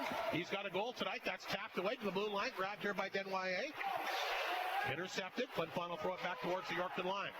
Grabbed here by Ewan. Ewan a chance, a shot. Oh, nice deflection that time by Alexander, and held out by Craig. Here comes Denwye. Throws it back out front. Flin Flon having a hard time again. Lepper almost knocked that into his own net. He takes Denwye down back of the goal. Mounier trying to get the puck away from his guy. Denwye will work it back out front. There's a chance, just fired wide that time. Alexander can't get it to go. Pinned up along the boards. Lepper lost the puck in front of his own net. There goes keeper down. Bomber fans now want a penalty, but they're not going to get one.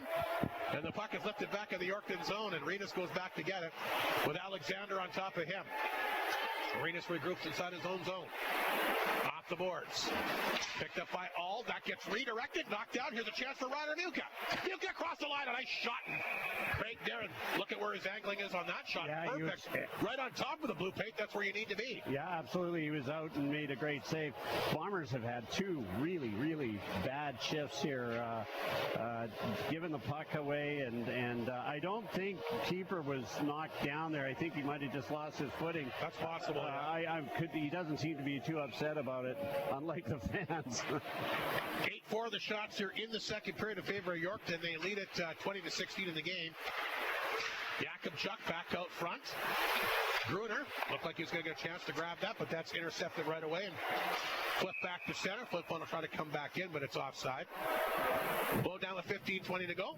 You mentioned the broken sticks. You're right. We saw so many last year, and this year not so much, but tonight a different story. Before Carter Anderson left, Carter would break a stick every game, at least the one. puck too hard. He did, and I asked him about it, and he said he changed sticks this year. He had a prototype from Sherwood that seemed to last a lot longer, but a few broken ones tonight.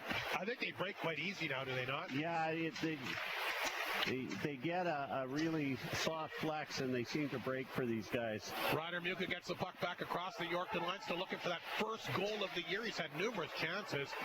Crothers can't knock it down. Puck lifted back to center. Yakubchuk will get a hold of it. Throws it across the line. That's intercepted. Holmes comes back, gets a piece of it. Renus on top of him. He'll flip it back to Yakubchuk. Yakubchuk. Get back to Holmes. Backhander picked up and fired in that time by Carruthers. Keith Gruner on top of this one in the corner. Back of the goal for Muka. Gets it out front. It comes to blue line. Tanchuk will hold it in. Here's Cole Tanchuk, rating Super U SJHL Defenseman of the Week. Can't get that one to go. Here's a chance for the Terriers. Cutting behind the knee. A chance. A glove save made here. I was going to say, Rob, just as that was happening, that shift, that the Yorkton Terriers have a sneaky way of getting in behind the defense, and that happened right there. Brock Mueller used to be able to do that for the Bombers, and it's happened a few times tonight. You watch that the Yorkton forwards can get in behind.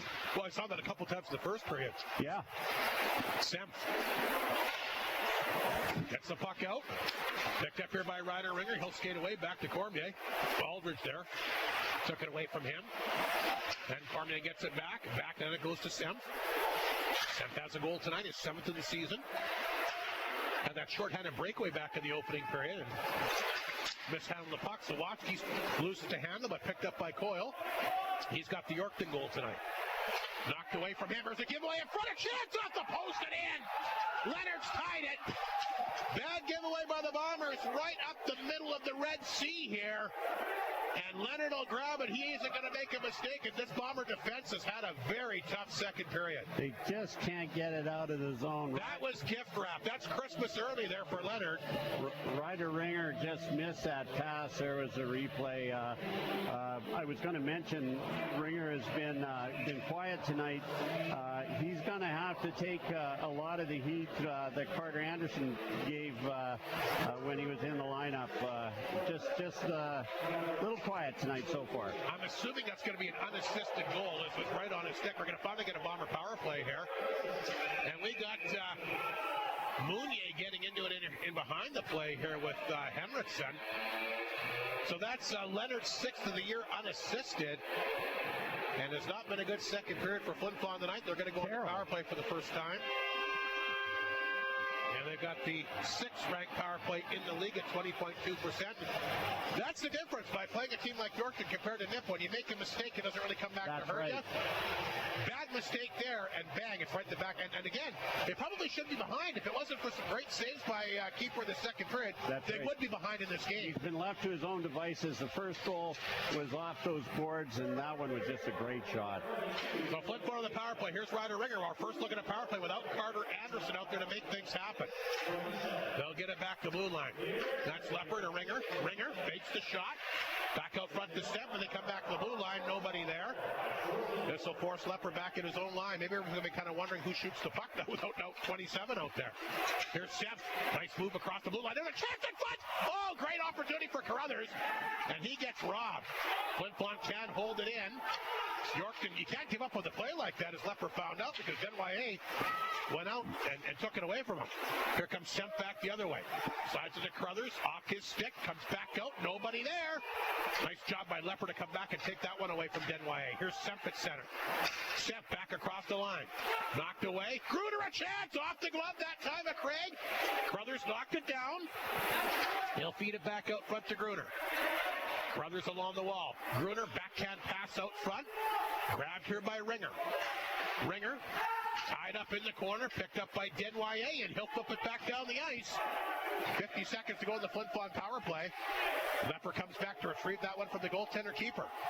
2-2. The Terriers were down 2-0 after one, but like we said, never count them out of a game, and have not lost a game this entire season when trailing after one period of play, which hasn't been very often, but a perfect 3-0 coming in, and boy, they've been by far the better team here in the second period. Here's Schaefer.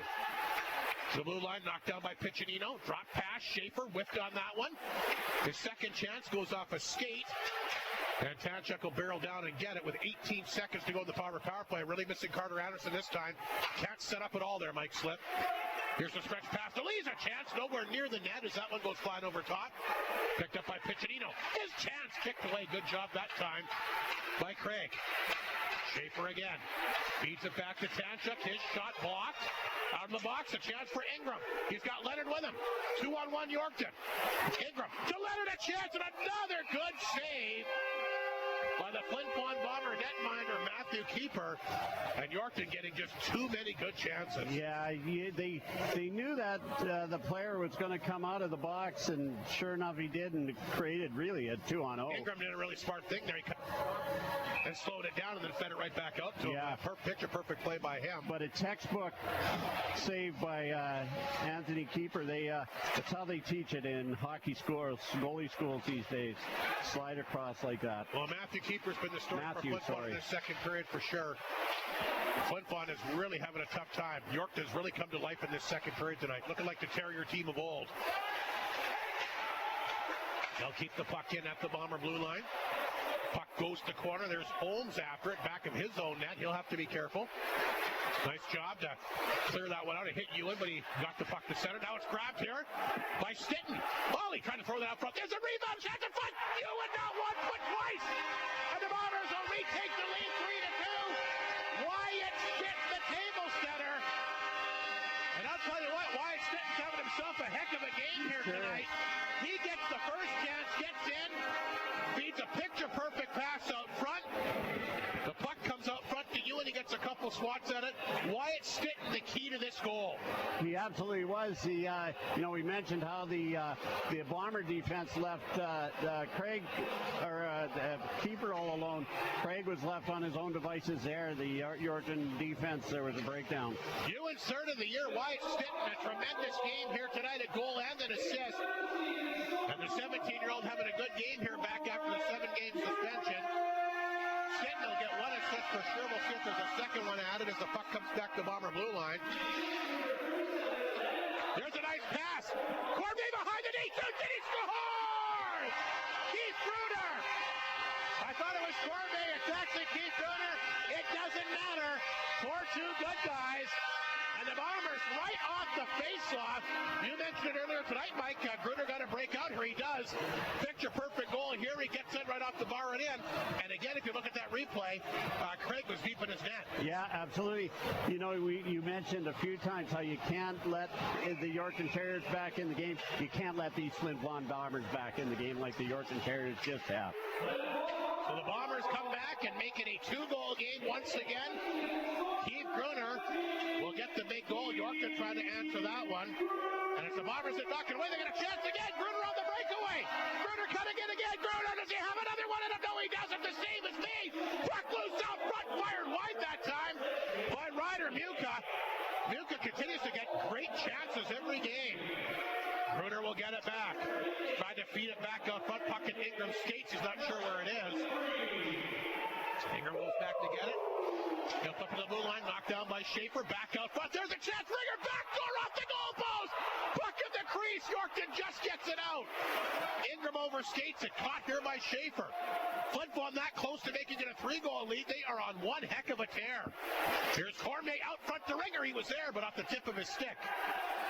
Great pressure by the Bombers. The puck sent back to center. Holmes is there. Holmes at center. Trying to throw it ahead. Knocked away by Ingram.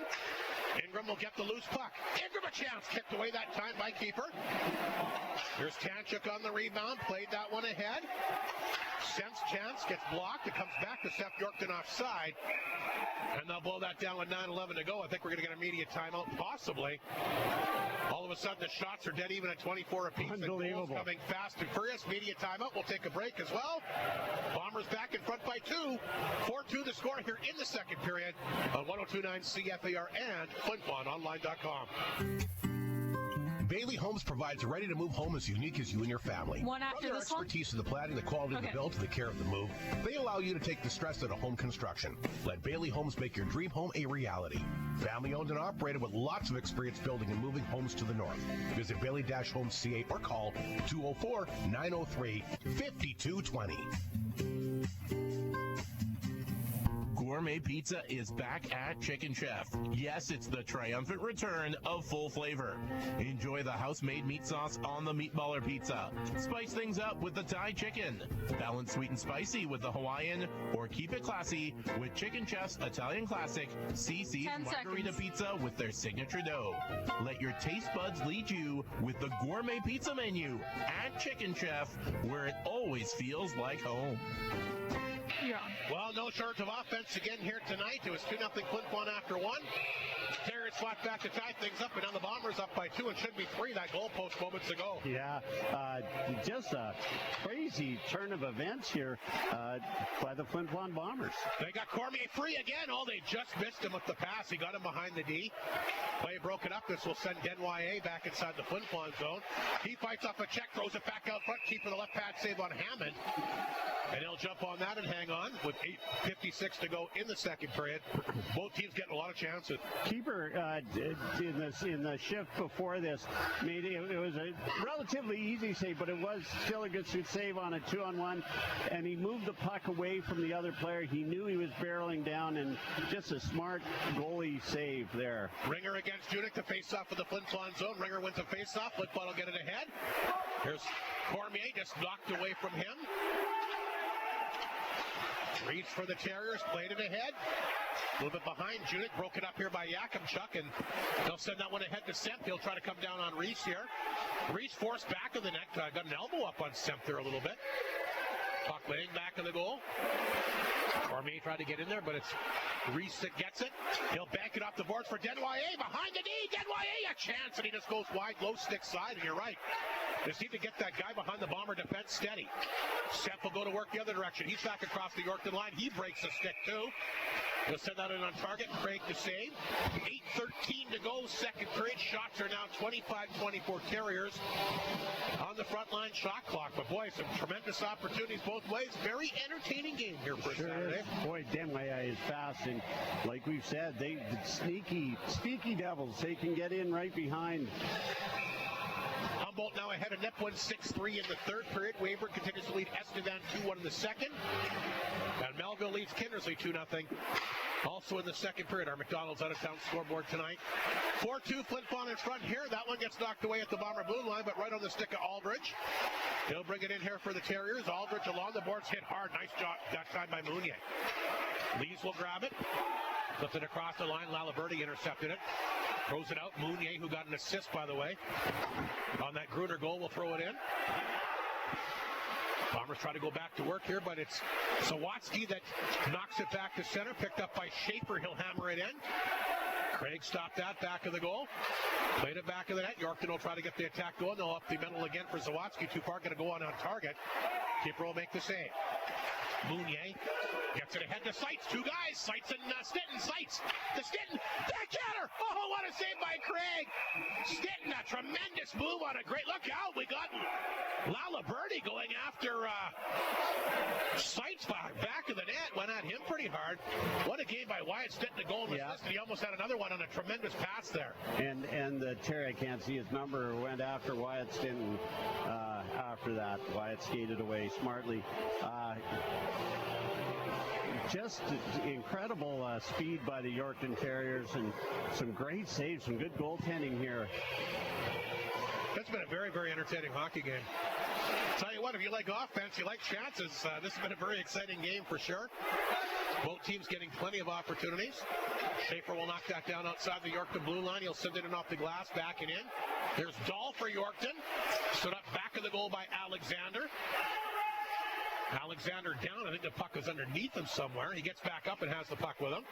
We really haven't seen Alexander dish out one of those big paralyzing body checks like we did the first time he was in the lineup back last weekend. But we'll see as the game continues to go on. Ald's pass gets knocked away.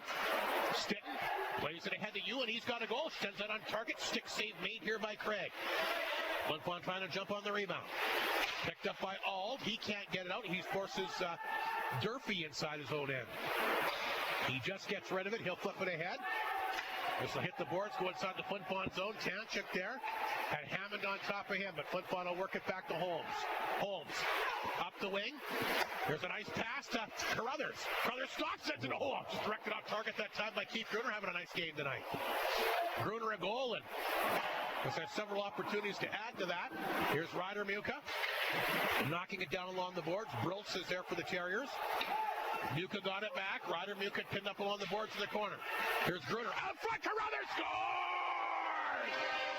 That'll take the water bottle right off the net. Look at this! Grabs the water bottle, pretends it's going to take a drink out of it. Now there's a celebration by Leighton Carruthers, and I don't know if there's any goalie that would have stopped that one, Mike Slett. Tremendous shot by Carruthers out front. Flin Flon will make it a 5-2 game, but what a beautiful pass by Keith Gruner back to the net. Boy, the Bombers are dialed in tonight.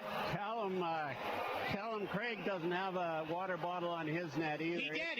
I know he did. It's all busted up. He's going to have to get a new one. It just exploded, that water bottle. What a shot. What a...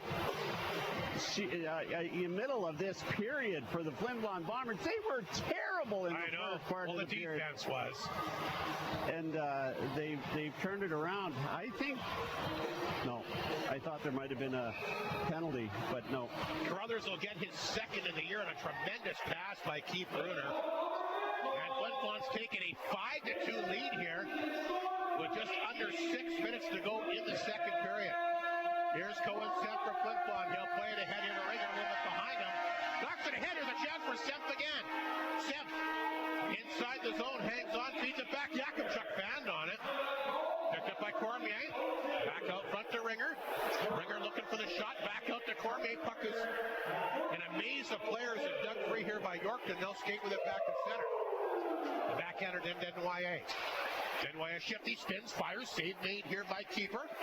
Ringer will go back and grab the puck back of his own net. Feeds it there to Yakimchuk. Just over 5 minutes to go. Loses the handle to Denwye. He'll intercept the puck inside the Flin Flon zone. Again, you don't want to turn the puck over against this Yorkton club. The Bombers found that out with two in the back of the net here in the second period. Aldridge just holds it in. Now he's knocked to the ice. Ringer with a partial break. He's got Cormier. Ringer. Cormier backhander. He gets it to go. It's a 6-2 game. Carter Cormier will score. Are we going to get a goaltending change here tonight? Carter Cormier in the dance alone, and he'll go 5-hole here who's really had no help here. Not at all. And, you know, we mentioned that Ringer was a little quiet tonight. What a play here. He lulled that guy over to his side, made the pass. There it is. And just a sweet move, 5-hole. Cormier. You're right. You don't pass the puck any better than that, do you? Flin Flon in front 6-2 here in the second period. I don't like Craig's body language right now, Rob. Well, I mean, he's been just shell-shocked here. Yeah. Are you surprised that they haven't made a change? I am, and I don't blame Craig at all, really, except for the one that he was back in the net a little bit. Yorkton's going to get a power play here as Piccinino will hit Coyle along the boards, and now we got Cormier for the Terriers getting into it here with Luke Lepper. So a penalty going to be handed out to Lepper. So here's a chance for Yorkton to maybe get back in the game again. They got so much offense, Mike, that maybe... Yeah, no. That's what Emery's thinking. You know, we get a couple goals back, and it's a brand new game, right? Absolutely. You know, Rob, I was going to mention, this hasn't been a very physical game. Not a lot. I haven't seen Flin Flon throw a lot of hits at all. I haven't seen Yorkton throw that many. You know, after the whistle blows, they've been... pushing and shoving a little, and but it's all finesse. You know, some great plays, some great speed. I see if Yorkton here gets physical with the Bombers. Yorkton does have a power play goal tonight. They're 1 for 2, and like we said, do have the league's second best power play in the league. And you know, you get a goal right here, you're right back in the game with plenty of time to go. So there's still 4.5 minutes to play in the second period. A 6-2 Flin Flon lead, and the Bombers win the faceoff. They'll get it down the ice, and that one is stopped here by Craig, and we'll see if he comes out to play the third period or not. I guess we'll see what happens in the final 4 minutes. Nice pass to Ingram. He's at center.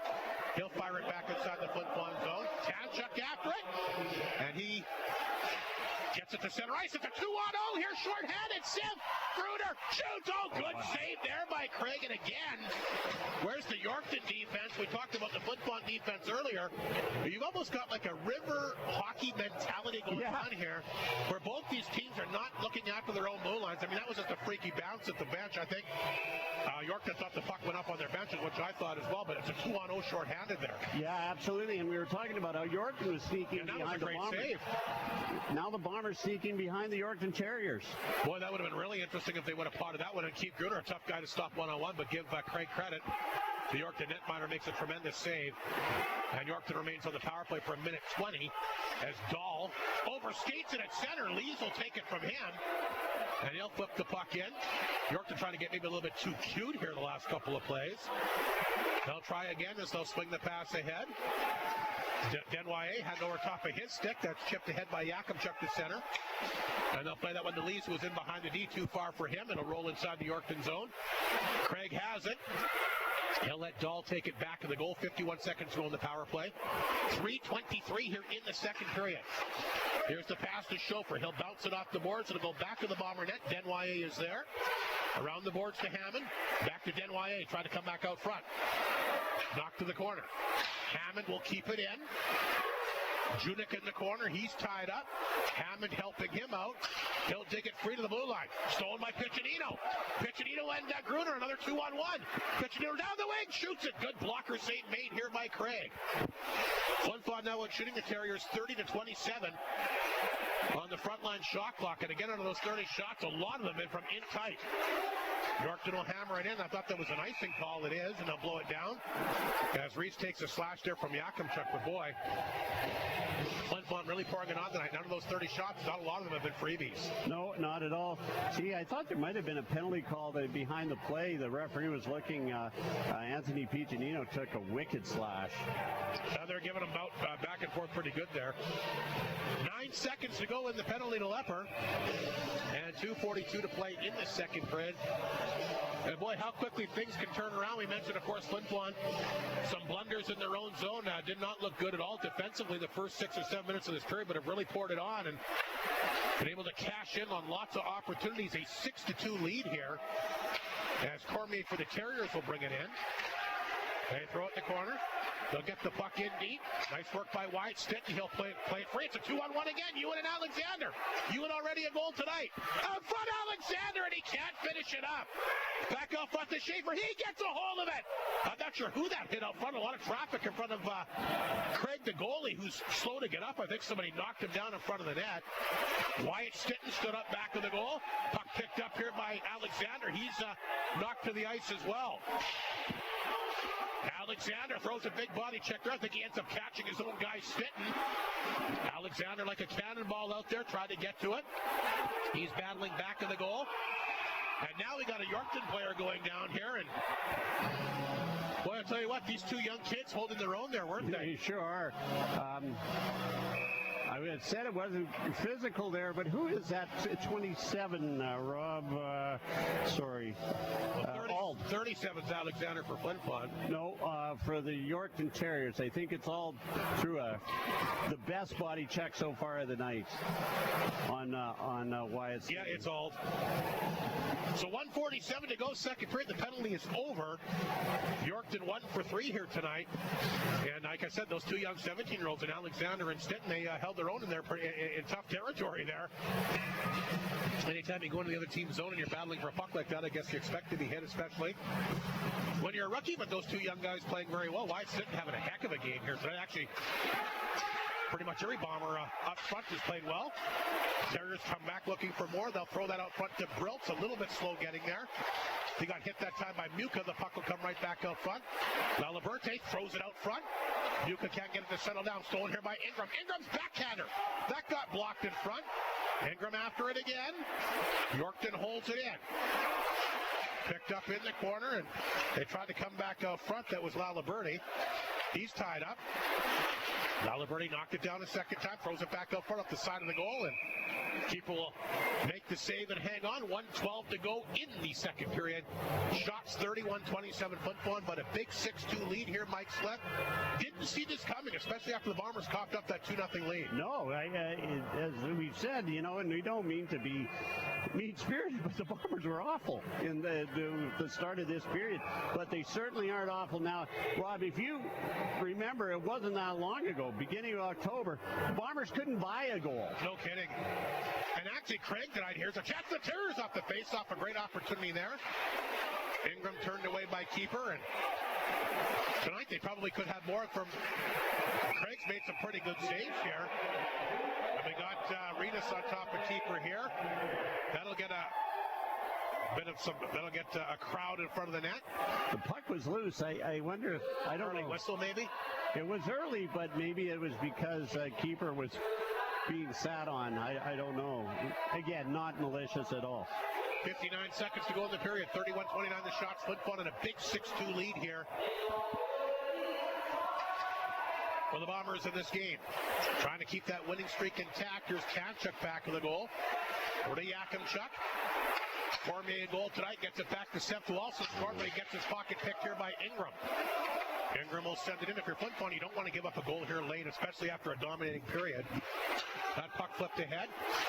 Aldridge can't catch up with it here. Step a chance! And that just grazes the right arm that time of Craig. Another chance in front for Sam. Spins, fires over top of the goal again. Kanchuk will knock it down. Flin Flon continues to get chances here. They'll throw it back to the goal to Ringer. Back up to Yakimchuk. Spins, fires. Good glove save here by Craig. And Flin Flon continuing to get great chance. Look at the shots in the period here. 20-17. Yeah, and early the Yorkton Terriers were really out shooting the Bombers, but Craig's made some nice saves. And as I say, the only goal I think he should have had is the one that he played back in the net. He was deep in the first period. It was a great shot by Wyatt Stinton, too. Piccinino set for the face-off. Here off the draw. There's a chance again. Just fired wide. Flin Flon continuing to pour it on here. Lepper will get it. He'll throw it back in. Craig out of his net. Stopped it back of the goal around the boards. Grabbed here by Piccinino. Feeds it out front. There's a chance for Seitz. That got blocked. Terriers playing ahead to center ice. Just a couple seconds remaining as Judith goes back to get it. Throws it back in his own zone to Durfee.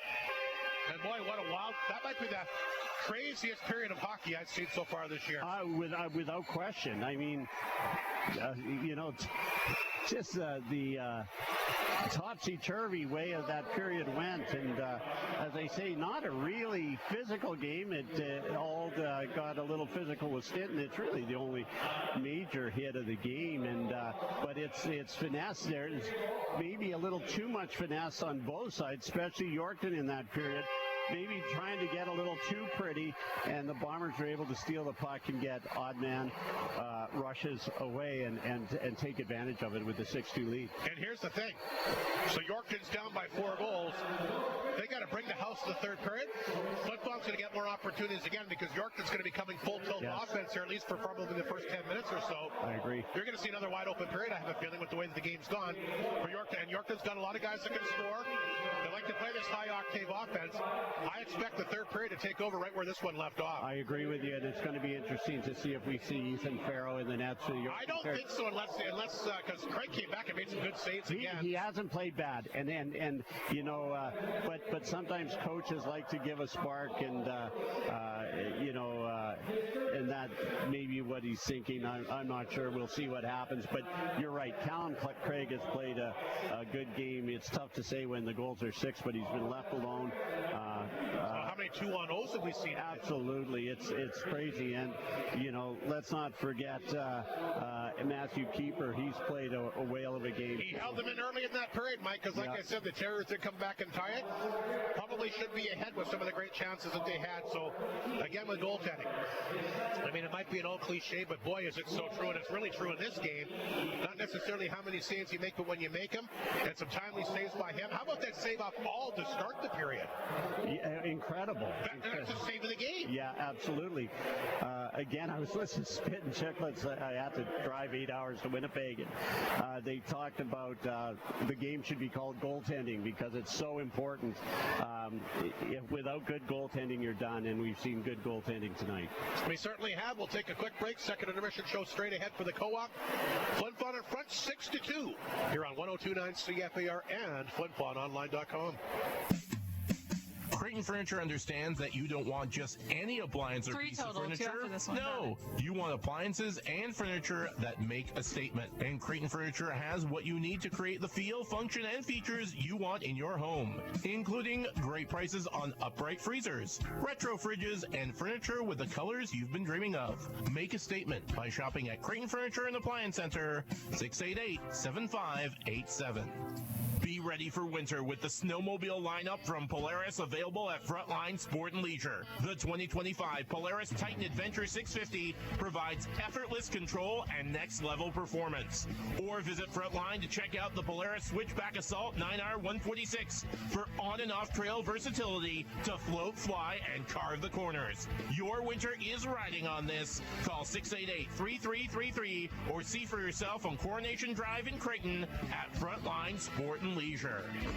It's that time of year. I love to head to Shane's. Black Friday deals are not just on Black Friday anymore. And at Shane's, I always know I'm going to find the perfect gift. The thing I really wanted. Well, you know what I meant. The thing they always wanted. And I'm feeling the thrill of shopping. Wow, look at the Black Friday promotions in Samsung. Love that 75-inch Samsung Smart TV. Look at the picture quality. And I think I'll need that soundbar and Wi-Fi speaker too. I love shopping at Shane's. So convenient. At the right price for the stuff I want. Did I say me again? 10 I don't seconds. know what I'm thinking. Where is that Christmas list? Shop Black Friday with Samsung and Shane's in the paw at the Atinika Mall. See you shopping at Shane's. And back inside the Whitney Forum, second intermission show for the Co-op tonight. Let's get to that second period scoring summary. 2-0 Flin Flon after one. Boy, they did not look good at all to start the period. Yorkton scores bang, bang. Coyle will get his 6th from Briltz. That was a power play goal to cut the deficit to 1. Then Leonard on a horrible giveaway. The Bombers threw it right up the middle of the ice. He grabbed it, made no hesitation off the post and in. His 6th unassisted tied things up. Looked like the Bombers were reeling at that point, but boy, they go on quite a tear to to end that period. Ewan gets rewarded for a rebound, his third from Alexander and Stitton at 11-12.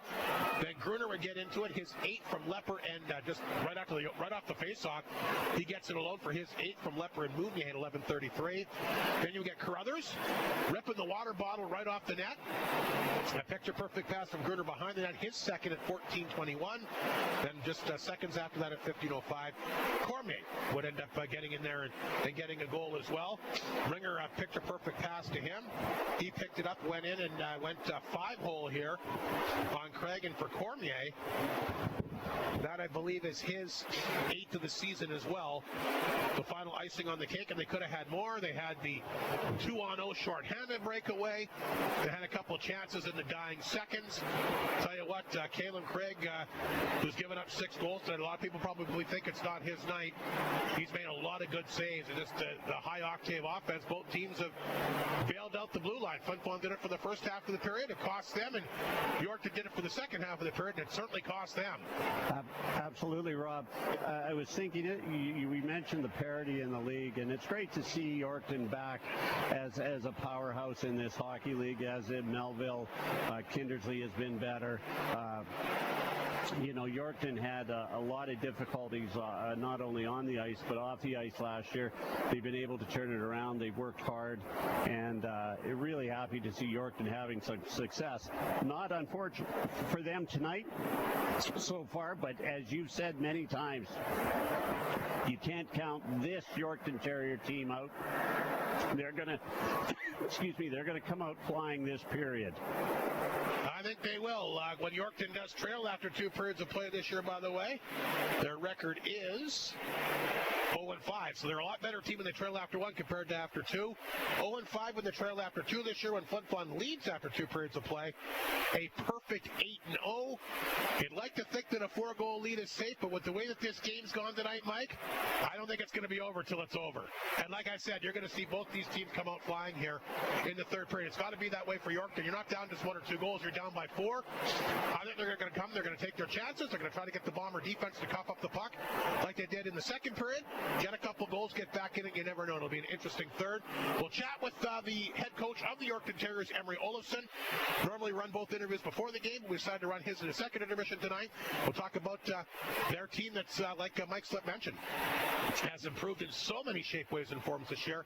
Have really become an exciting team in the league. And let's face it, when the Yorkton Terriers are a better team and going well, so is the SJHL, their biggest market. So win-win for not just for their market, but for the overall SJHL. We'll be joined by Emery momentarily. His interview coming up here for the 2nd intermission show on 102.9 CFAR and FlinFlonOnline.com. Northland Ford proudly supports the Flin Flon Bombers throughout the SJHL season. We know that the Bombers will play tough like the Ford F-150, the toughest truck on the market for over 40 years. Northland Ford helping the community cheer on the Bombers as they work to bring a championship to the best fans in the league, and they provide you with the best selection on their lot.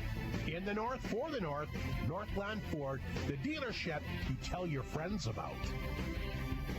Gourmet Pizza is back at Chicken Chef. Yes, it's the triumphant return of full flavor. Enjoy the house-made meat sauce on the Meatballer Pizza. Spice things up with the Thai chicken.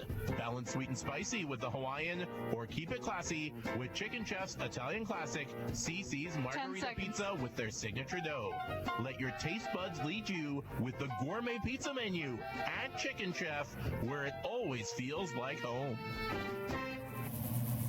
Welcome to our 2nd intermission. Great to catch up with Emery Olofsson, who's done a fantastic job with the Yorkton Terriers. I know chat with you in the offseason, Emery. You told me you felt very confident you were going to have a good hockey team this year. They've certainly delivered with the guys that, of course, are returning from last year and some new recruits as well. But what was it about this group that you knew that you had you were going to have a team that would be tough to beat? Well, I mean, I've been at this head coaching gig for 11 years, and there's a style that I like to play. And just honestly, the team I walked into last year in Yorkton didn't fit that style, so it was about trying to make that team competitive, and and learning a lot along the way. But this one, the recruits we brought in matched the style that I want to play. The returners learned the style that we want to play. I think we've got great leadership in the room. I think our goaltending is really, really good. And the big question was on the back end with one 20-year-old and very, very few games of experience in junior A. But we trusted our recruiting, and our young guys have paid off. They certainly have. We were chatting before we went to air. I mean, obviously, Denway is having a good year. Riz, guys like that are playing well. But you look at the rookie scoring, I think you've got 3 guys in the top 10 in rookie scoring as well. So the offense is diversified, and in my opinion, the deepest group of forwards in the league. Yeah, I agree with you. And, we certainly need to find, the hard part about having a group like that is how deep it is. Everyone's kind of still trying to establish, what's my role? It's like your role is to play like the Yorkton Terriers play. And obviously, we're only going to be allowed to play 60 minutes a night, and there's only going to be a couple handfuls of guys that get to play on the power play. So it's keeping those guys bought in, but I give the guys and again the leadership a lot of credit. We got guys that are healthy scratched and sticking around, and when you have the one-on-one talks with them, do you want to go somewhere where you can play more often? It's been no every time. So the guys want to be in Yorkton. They love the culture and they love their locker room, and that goes a long way. Big story for me this year, Emery, and I want to debate on too much. I know that there were some issues. You lost those games. To me, that's not the part of the story for me. It's how you've rebounded from that. I know it was a bit of a tough break, paperwork, whatever it might have been, a tough break against your club. You lose 6 points, but to me, you haven't missed a beat. I mean, you came into Flin Flon right after that, played well, shut the Bombers out here at the Whitney Forum, and you were 8-2 going into last night in Nipwood. I mean, you still get a point. You lose to a Hawks team that's going to beat somebody sooner or later. Yeah. But to me, Emery, that's the part of the story that I want to focus in on. Your group hasn't lost a beat. No, they haven't. And you know what? Within the group, what we focus on is on the ice when we play hockey, we've lost 1 game at home. We've only played 8 home games. I think it's the fewest home games in the league, and we think that our schedule's been the toughest. This is the 3rd time we're playing Flin Flon. We played Humboldt a couple of times. We played Kindersley 3 times. We played Weyburn 3 times. So our schedule will come back to us, and our home record will start benefiting us even more. But again, I got to give our credit to the leadership group in the room. We're keeping track of how many times we've outscored our opponents on the ice, and because that's what they can control, and they're doing a great job of kind of overcoming that adversity. We talked about how great the offense here's the 4 groups, and I know on the back end you're looking to get stronger, but saying that, you played Flin Flon twice, you've only scored 1 goal. Yeah, well, and part of your back end is your goaltending, and Callum Craig's been just phenomenal. Again, you talk about another first-year player, introducing himself to the SJ and having success right away. And Callum, I feel like there's a couple of guys that, when you look at that Team Canada West, there's a couple of names that just got left out, and Callum would be at the top of that. And I know the SJ didn't send a goaltender, but we have an 18-year-old goaltender that's top 5 in every stat out there. And I thought he was very deserving. Probably didn't have his best game at the showcase. And then Dustin Renas is leading the league in 19-year-old scoring. And I think the guys are motivated by kind of being left off, and I still think that we're maybe underdogs somehow all the time, and maybe that's the benefit of those 6 takeaway points and or 6 takeaway games is you don't see the plus minus, because in those 6 games we also had over 30 goals, so all of a sudden you go from plus 5 to plus 37 on the season, and that's a pretty strong group. So maybe we're hiding in the weeds a little bit. Well, and I think even the SJHL as a whole, even with that outlaw league in BC and Alberta, who takes away a lot of the players who would normally be on this team, still, in my opinion, not a lot of guys from Saskatchewan or Manitoba. And what I've heard, Emery, there might not be a lot of guys that actually make this team for whatever reason. The SJHL, I think, is really, really overlooked. You know as well as anybody, you played in this league. Mm-hmm. I know it's a different game now than when you played, but there's always been a lot of talented players. And in my opinion, I think the SJHL as a whole gets shunned. Yeah, you know what? I think it's one area where probably the parity hurts you. You don't have a runaway team that, like the Brooks Bandits of the AJHL, and now even the BCHL. They, jump ship, go to the BCHL, and still don't lose, and they're smoking everyone. So I think the parity hurts because every single night it's hard to get points. It's hard to shine shine when there's so many good players and the defenses are good and the goaltending is good. And last night is a perfect example of the Nipawin Hawks. They've got 3 regulation wins, one of them by forfeit, and we had a hard time with them. And it wasn't a lucky bounce or anything like that. They hung with us all night and gave themselves a chance to win and did in overtime. So that's our league. That's what the SJHL is in comparison to any league I've seen is, top to bottom, it's difficult to shine here. Well, and the parity this year is even stronger. I mean, the Bombers, I think, are battling with you now for 4th. They lose tonight, they could be in 9th place tomorrow with how tight it is. I mean, Melville's improved as well. I mean, all these teams are getting better. Kindersley's good. All these teams, I mean, even Notre Dame on some nights, not easy to beat. 1 through 12, I don't know if there's a guarantee win anywhere. Yeah, well, and we're just over a third, and we remind ourselves that all the time. They don't hand out trophies in November, so there's got to be growth every single week. You got to learn something about your team every week, and you got to get better every day. And the team, this will be the separator. Is November, December, January. It always is. You'll see teams just like Flin Flon going on a heater that doesn't end and hit the Christmas break kind of with some momentum, and then you come back. It's trade deadline, and it's it's put your cards on the table and see what you got. So no one can be counted out yet. I think the big thing for me, the Melfort Mustangs, the measuring stick. I mean, they're the defending champions. You look at that back end. I mean, I've seen pretty much everybody in the league now, Emery, and I haven't seen anybody's got a back end like they do. And I think that they are the team that's going to be that if you're going to want to win the SPH, you're going to have to go through them. Matchup wise, how have you played against them this year? And obviously that's a lot different juggernaut. Their back end is by far the strongest I've seen. Yeah, you know what? We haven't played them yet. Our only time got it was canceled because of the snowstorm. It'll be an interesting matchup. I think, like you said, our forward group is as deep as anyone's. I would put Flin Flons up there and things like that. But good goaltending. But you match every position. I mean, they've got the number 1 power play in the league, and that's not just their 4 or 5 defensemen. That's guys buying into what Blevins is doing, and obviously he's got the recipe, and it's a lot of common ingredients on that team. Quickly, I'm going to ask you a 2-part question before we wrap things up here, Emery. We knew you're going to have a good club this year. Kind of give me your thoughts on how has it gone beyond expectation? Is it right where you thought it would be? Give me your thoughts on what you've seen from your team so far in a nutshell. And January the 10th, not far away. Do you expect to be active? You know what? Our goal going into it was to try to not be. There was a huge injury that to Tate Schofer at the start of the year. He's now returned. It's put us in a position where we've got 9 20-year-olds and trying to rotate guys in and out. That probably can't last beyond the deadline. So we'll probably make a couple of moves, but our goal still was bring young guys in, lean on them, trust them, and let them continue to develop in our program. And that'll remain the goal. And I mean, if something shiny comes along on the trade deadline that makes a lot of sense, we'll look at it. But our goal all along has been to use the fewest transactions to build our program. You don't want to hurt the chemistry of your club. Ask Trevor Blevins how it's worked for him the past couple of times. It's worked pretty well. Although he is making a few more moves this year. Emery, always great to catch up with you. Fantastic job with this group. I know you're a little bit banged up, but I'm still looking very forward to this game here tonight. Yorkton, an exciting team, and it should be a lot of fun here at the Whitney Forum. It's going to be a good one. If you're not here yet, get down here. There you go, Emery Olison, who's done a fantastic job with this Yorkton team, and no question about it, the most improved team in the SJHL this year. A little bit banged up. They're got a little bit of a sickness going through the team, but entertaining game tonight, 6-2. And I'll tell you what, not out of it by any means there, Mike Slepp. Like I said, I expect them to bring the house to start the third period here, and obviously the first 5 minutes is going to be very, very crucial for them if they're going to get back in the game. We need to thank our friend Tim Babcock posting on Facebook.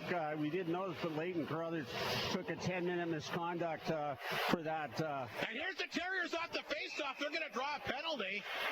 They get a chance in. It's a hooking call against the Bombers right off the hop. There's an opportunity right out front there. You got to keep. As soon as you stop moving your feet and you start getting reaching into in. Here with Cormier. That's Cormier of Yorkton. certainly going to go to the Bomber D-man Schaefer right off the face-off. Great save though by keeper. I always like to say that you get that logo square to the puck, and he did there. He moved over nicely and made that save. Briltz gets it. It's so difficult to make out these guys sometimes without numbers on the sleeves. Yeah. But Judic will get the face-off here as he'll line up here against Keith Gruner. Fourth power play of the night for Yorkton. They're 1 for 3, and again, if they get a goal here, get right back in this hockey game. Judic from an off angle off the side of the net. That's picked up by Denwyer. They'll work it out to Dahl. At the blue line, fakes the shot back up front. Judic, side of the goal. Picked up by Denwyer. Back out front. Nice job that time. Cohen Semp. They'll redirect the puck back to center. Hammond. Nice backhand pass to Denwyer. He'll take the return pass. He's across the line. Got to get in tight. Blue line for Dahl. Back out front to Hammond off his stick. Hammond again along the boards. Throws it back of the goal. They had Denwyer out front, but they couldn't get it to him. Puck left to the blue line, but held in here. Top of the right circle for Judic. Back to Dahl, a chance, and that redirects off Tanchuk over the glass and on a play. Quickly, the McDonald's out-of-town scoreboard. Humboldt looks like they beat Nipwood tonight 7-5. The Hawks came back and made a game of it in the third period. Yeah. Weyburn leads Estevan 3-2 with just under 5 to go in the game. And Melville a 3-0 lead on Kindersley after 2 periods of play. We'll get to the MJHL and NHL scores our next break. Here's Joey Lees for Flin Flon. He'll get a hold of it. Down the ice it goes. Reese goes back to get it. Rigger will watch him out front. A minute to go in the Terrier power play. Just underway in the third period. 18.5 to go. Here's Coyle. He's got one of the 2 Yorkton goals tonight. Throws that in for Ingram. He's had some opportunities. Gets it back in deep. Briltz along the boards. Out front, grabbed by Ringer. Look out, he turned that one over to Ingram. They tried to get cute with that fancy pass, and Ingram read it perfectly. Held in here from the blue line, tipped out front. Keeper's got it. And he'll hang on for another stoppage of play. That's why when you're killing a penalty, you got to dump the puck out. Get it out. Get it out. Keeper fought through that screen. He couldn't see anything, but he was down, fought through it, and made the save. Yeah, you got to get that puck out quick. MJHL scores. Looks like Niverville's beaten Swan Valley 4-1. Steinbach leading the Blizzard late 3-1. Dauphin a 2-1 lead on Verdun after 2, and Portage ahead away 2-0 also after 2 periods of play. 6-2, Flin Flon in front, just underway in the third period. Shots are dead even at 32 apiece. Terriers on their 4th power play of the game. They're 1 for 3. Briltz gets the puck in the corner. On the comeback out front, that's intercepted by Yakimchuk. And picked up at center ice this time by Semp, but quickly off his stick. Here's Ingram. Back to the attack across the Bomber line. Looked like Semp had him lined up. He'll knock it away and send it down the ice, and Craig does come back out to play the third period. He'll stop it back of the net. Just 4 seconds to go in the Yorkton power play. Center ice. This is Reese across the line, lost the handle that time. Schaefer out of the penalty box, and Yorkton 1 for 4 in the game. Yorkton will send it back in. Here's Yakimchuk around the boards to Lees. He'll flip it ahead, or will he? No, intercepted. Terriers keep it in. Holmes. Back to Lees. Lees takes a look. He gets it this time to Cormier. Here's a nice pass to Piccinino. Piccinino across the Yorkton line. Some fancy stick handling here. Looking for someone to give it to. He'll pick it up back of the goal. Another broken stick here tonight. Piccinino along the boards. Leaves it to the blue line. Lepper will hold it in. Auld doesn't have a stick. There's a chance. Didn't miss by much. A hard shot that time. Flin Flon back out front. Lees off his stick. That's Auld without a stick, and Yorkton does get it out. This will force Tanchuk back in his own zone. Tanchuk in his blue line. Flipped it back to Lepper. Over to Joey Lees. He'll chip it the rest of the way. Aldridge will go and pick up the puck back of the Yorkton net. 16.5 to play third period. Here's Aldridge. His team down by 4. Off the glass, intercepted by Ewan. Ewan, back out front, Stinton! Oh, he ripped it over top of the net again, boys. Stinton, the goal and an assist, and he gets set up for a nice chance here early in the third period. Boy, this line's been good tonight. Terriers get it in deep. Flin Flon can't clear. This is Durfee's shot. He'll let that one rip over top of the Bomber net. Alexander bumping along the boards, but Judic has it. Judic out front, nice pass. Looks like Durfee hit it with a high stick, but they feel differently now. Ewan will get to it. He'll get it back to center. Denwaier comes back to check him. The blue line, puck held in that time by Alexander. It'll roll to the front of the Yorkton net. Look out! Somebody chopped Craig across the chest pad. That was Alexander. He might have gone away with one. Did you see him whack him with the stick there? Yeah, certainly did. Rob, I just want to mention, and we've talked about this, maybe you've talked about it on the air, by the goalie edition of the Hockey News. There's a beautiful article in there about Flin Flon and the hockey tradition here. It's about 8 pages. We couldn't ask for better advertising. I'm in that. You are. You can't find a copy of that magazine anywhere. No, it's weird. I got it sent to my house. I lent it to somebody. I hope I get it back. I never ever thought I'd be in the Hockey News, but I am. Well, you're right. A great story on the Flin Flon Bombers. They really did an in-depth article. And, yeah, it was really, really cool to see that come out. And I'm sure hockey fans everywhere will enjoy that great piece on the history of this legendary hockey team. With Cohen Semple go back of his own net. He'll swing the pass ahead. Yakimchuk back to Ringer at center. He'll try to poke it ahead. That's stolen here by Cormier of the Terriers. Oh, he had Schofer in behind the D. Just missed him. I'd love to know how Yorkton always gets these guys wide open. Yeah, like it's you mentioned crazy. earlier in the game. They've obviously seen something in the Bomber game film that they've been able to sneak, take advantage of. Coyle trying to knock it down. Puck will roll back to the Bomber net. That's picked up by Tanchuk. Here's Lees. Pass to Cormier. Past him. It'll roll in on target. And grabbed once again. Look out. Cormier got out. It's Cormier on Cormier here, Mike Slip. Yeah. Take your pick. I think they thought that he stole the goalie. He didn't, but you're I'm absolutely assuming right. that's what it's got to be. Anyway, that was Carter Cormier who has a goal for the Bombers tonight. Grabbed here by Riley Cormier, the Yorkton defenseman. 14:48 to go in the third period. 33-32 the shots in favor of Flin Flon. Yeah. Second period didn't start well. Gave up a couple of quick goals, but boy, they really caught fire, scored 4 straight, and lead this game 6-2 in the third period. Yeah, Wayne Gretzky, John Beliveau, Bobby Orr, and Rob Hart in the Hockey News. That's picked up by Cormier of the Terriers, back in his own net, can't find it. Grabbed by Alden on the boards. Flin Flon continues to go to work. Good forechecking by them. They'll throw that one in tight. Here comes Joey Lees after it. Joey Lees back of the goal, trying to come up front. Reese with the interception, but he can't hang on. Kamchuk took it. We're going to blow this one down. High stick. So 14:26 to go. They'll blow it down. And a little bit tighter checking here in the third period than I thought we might see. So far, you're absolutely right. 33-32 shots. But again, if you're Mike Reagan, you probably go in the room and say, look, guys, shut it down. Enough goals here tonight. We don't want to get in the river hockey atmosphere with these guys. Yeah. Let's try and play some defense. They've done that. Shut it down. They had a great penalty kill. Keith Gruner back out there to take the face-off. A goal and an assist for him here tonight. Wins the face-off. It comes back to Tanchuk, but it'll come outside the zone. He'll play it back in. Laliberti there to get it with Muka coming right behind the net. Throws it out front. There's a chance for Carruthers. That one got stopped. To the blue line, Schaefer shot up a stick over top of the net. Boy, a bad giveaway in front of the Yorkton net there. Carruthers a goal here tonight, and he gets another fabulous opportunity there, but it goes for naught. Somebody must have blocked it, right? I don't think it didn't make it through to Craig. Terriers come back the other way. They jam the front of that. Look out, we've got Hendrickson in there. He takes Gruner's helmet off his head. Keith would be wise to skate away. They need him. I mean, some penalties handed out here for sure. Gruner and Hendrickson tying up in front of that. Hendrickson grabbing Gruner's helmet right off his head. And I think those two guys had something going at the end of the second period. Yes, they did, yeah. So 13:57 to go. Penalties, no doubt, will be handed out here. Hendrickson and Gruner going to both go to the box, and they continue to have a conversation as they make their way to the penalty box here tonight.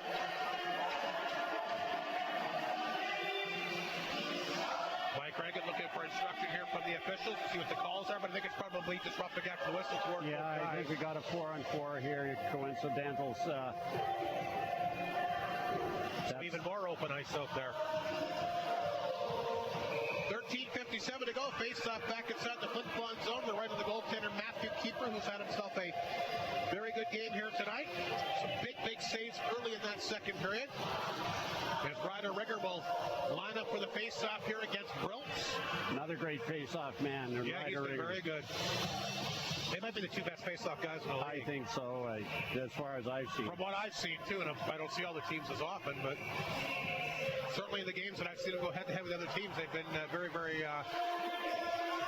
very good in the ratios. Yep.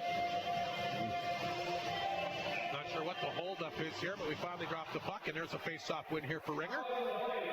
Lepper will pick it up back in his own net. Luke Lepper will move it ahead to center. Here comes Lepper down the wing. Hammers it in off the boards. It goes to the side of the Yorkton net. Craig taking no chances. And he'll jump on that. And I'm trying to think, because Craig come out and played the puck once. I mean, goalies are almost like a third defenseman now. I don't think he plays the puck very often. He did. He made a pass behind the red line early in the game. I don't know why I remember it, but he only once, you're right. Nobody plays the puck as much as Harmon Laser-Hume did last year. Semp back in the goal. He's had a good game tonight. Tries to get something going. Battling back there with Dahl. Terriers force it through the blue line, but knocked down by Mounier. He'll keep it in. Here's Ringer's chance out front. Kicked away by Craig as Semp was trying to get out front to redirect that one. Terriers send the pass in the other way. That's going to be knocked away. Because icing won't count as it was touched here by Reese. Lepper will carry the puck outside the zone again. Throws it up the right side. Intercepted by Dahl. Renas has got it. Back inside Flin Flon territory. He's all by himself. The rest of his line was changing. And he can't hold off four guys, so Yakimchuk will take it from him. Around the boards to Lepper. Lepper feeds it back to Ringer. Ringer across the line, over to Semp. His quick chance, fired wide. Yakimchuk will pinch in. He feeds it back in the goal. Terriers get it. Ingram picked it up. Here's a quick pass to Judik flying down the side.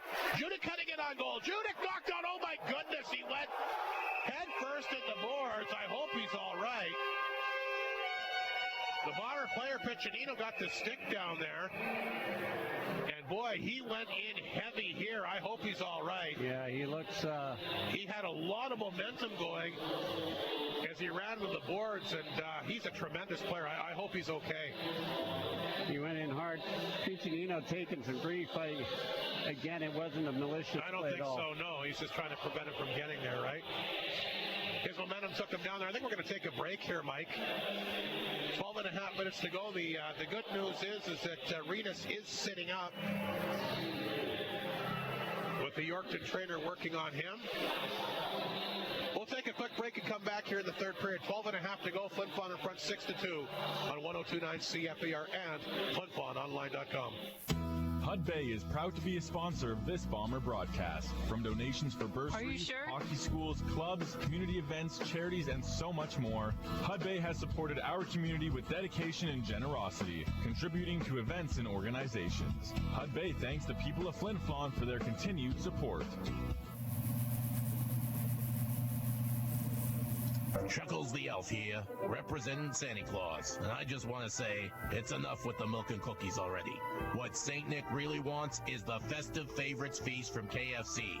Original recipe chicken, large fries, popcorn chicken, home-style sides, and the addition of 4 Turtles 2-piece bars. If you want to stay off the naughty list and really make Santa go ho, ho, ho, get the Festive Favorite Feast from KFC. Maybe try one for yourself. KFC, so good. It looked like Dahl was the guy that got hurt. He's okay, but Judik has left the ice here. Mike, did you notice that? Strange. I'm not sure if he took a misconduct or what, but... the way Dahl was skating it... I thought that was Renas. My apologies. It was Dahl that was down, but the good news is that he's up and he made his way back to the bench, but Judik has left the ice. And I'm not sure what that's all about. Anyway, play continues. Here's Carruthers already a goal tonight. He's had some tremendous chances. Throws that one in tight. Ingram back the other way for Yorkton. Ingram down the wing. Ingram! Muscling his way towards the front end. Of course, he's a very big body, well over 6 feet tall. I think he goes wherever he wants to go. Not many people can stop him when he's got his forward progress going. Got Coyle out there with him. Coyle will get to it back of the goal. Coyle hangs on to it. This is Coyle. Gruner and Henriksen are in the box, so we're back to 5 aside. Puck knocked down in front of the Bomber net by Cormier. A couple of nifty moves for him. Plays it back to Gruner at center. Here's Gruner back Back to the attack for Flin Flon. Inside the Yorkton zone. Feeds it back to blue line. Tanchuk a shot, a knuckleball. In under the glove that time of Craig, and he'll get it to settle down with Alexander, making his way to the front of the Yorkton net. So 11.5 to go, and it remains a 6-2 Flin Flon lead. Rob, did Keenan Ingram play for the Kindersley Clippers? Yes, he did, and he also played for the Weyburn Red Wings. Yeah. He is a big and body. He played for Emery when Emery was coaching out in BC, so that's how we got him back in Yorkton. 6'4", 210. He's a big man. He certainly is. Well traveled, but I know Yorkton's been very happy with his play this year. And again, I only speak for the games I've seen him play head-to-head against Flin Flon, but he's played very well. Bombers will throw that one back out front. That's picked up by Dunfree. Took a big hit. Puck comes out front. Wyatt Stinton again! Backhander goes wide, plays it out front. Hammond will shovel it to the boards. I think it's safe to say this is Wyatt Stinton's best game of junior hockey. He's had a goal and an assist and has had tremendous chances here tonight. Ewan and Dunfree get tied up. Here's Leonard coming back to grab the pass at center. That's broken up inside the line. Ewan, strong game tonight, will flip it back in. Craig out of his net. Now he's going to play the puck. In the corner for Dahl. Good to see him back on the ice. Here's Dahl. He'll hang on to it. Dahl throws it ahead to Dunfree. Knocked away. Leo Seitz with a chance. Seitz down the wing. Gets out front. Dahl took it away from him. The puck is then poked to the corner. Leonard comes back, grabs it here for the Terriers. He'll flip it ahead. Piccinino will grab it on his side of center. Piccinino feeds that one back to Mounier. Mounier will dump it back in. Henriksen there to collect the puck for the Terriers back of his own net. Around the boards it goes. That's picked up here by Auld. He'll flip the puck back to center. Mounier waited for it, knocked it down. He'll play it right back in.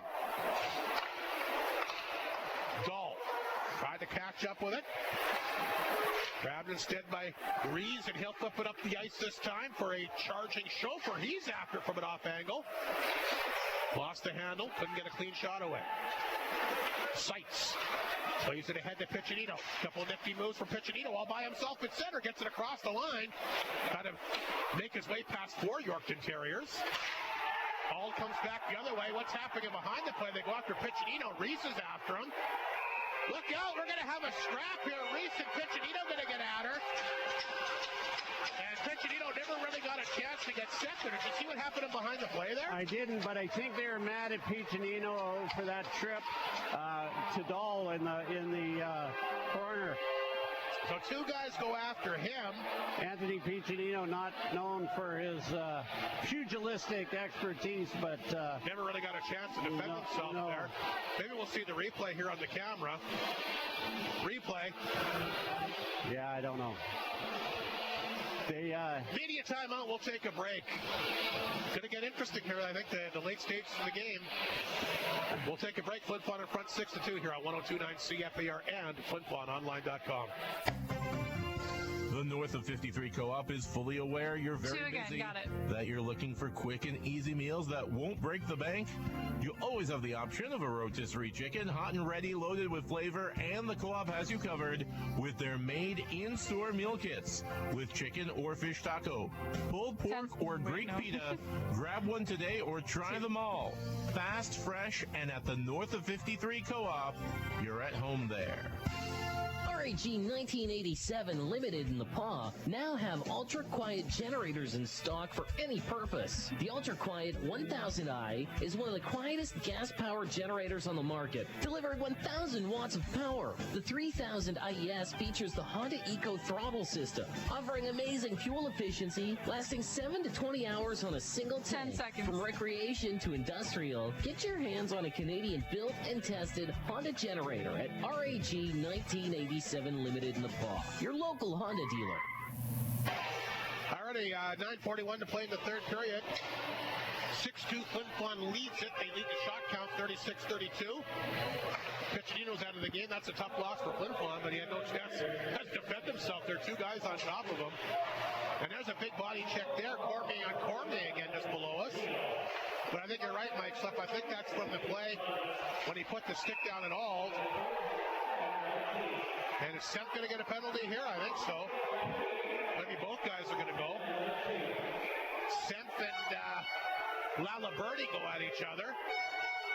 And they're trying to go after Ryder Ringer on the ice right now, too, at 9:26 to go. But I think it's going to be a very interesting end of the game here tonight, Mike Slip.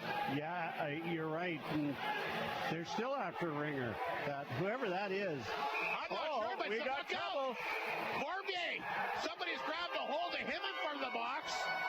So Cormier's getting into it here. Again, we can't see the numbers on the Yorkton sleeves. So Cormier takes this guy down here.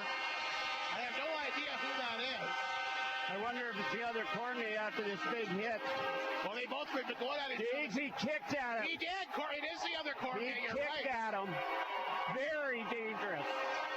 Ridiculous. So Carter Cormier gets into it here with Riley Cormier. And we have all kinds of stuff happening here now.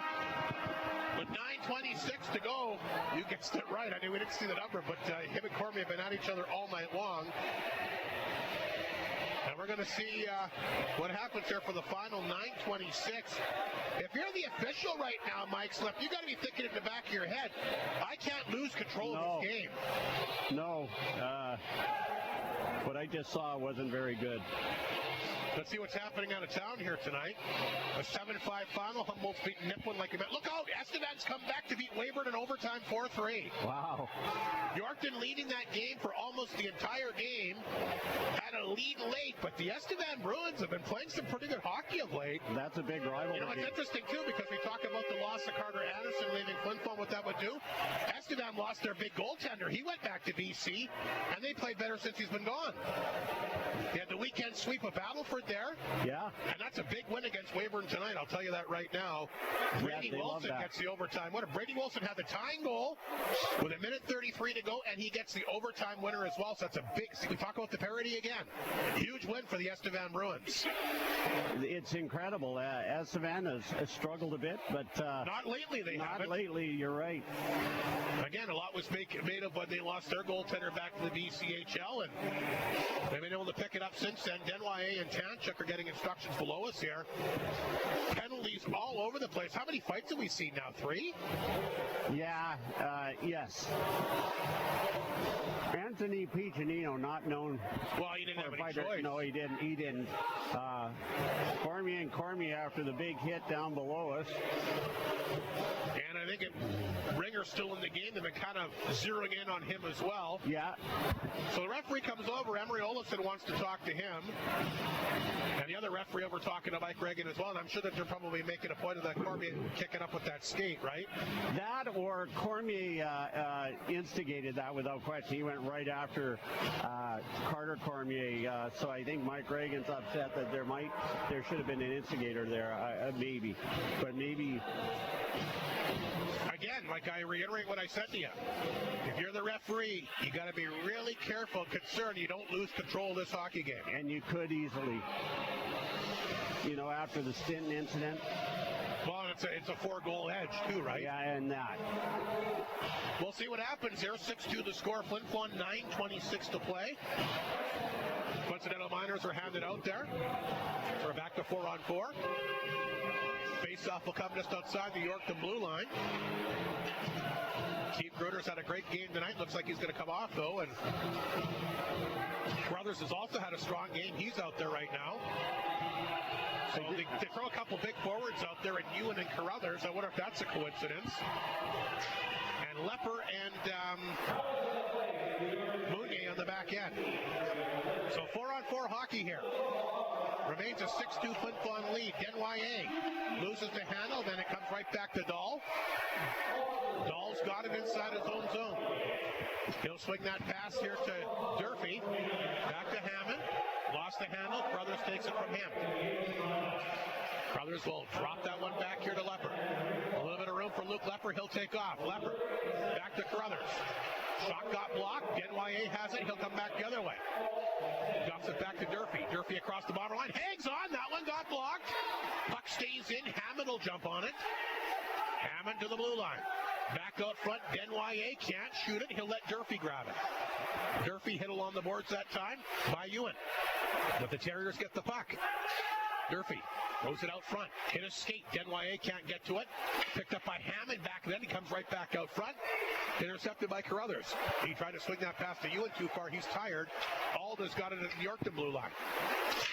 All to center. They'll flip it off the boards back inside the Flin Flon zone. There's Coyle beating the D-man in the play. Coyle and Tanchuk continue to battle for the puck.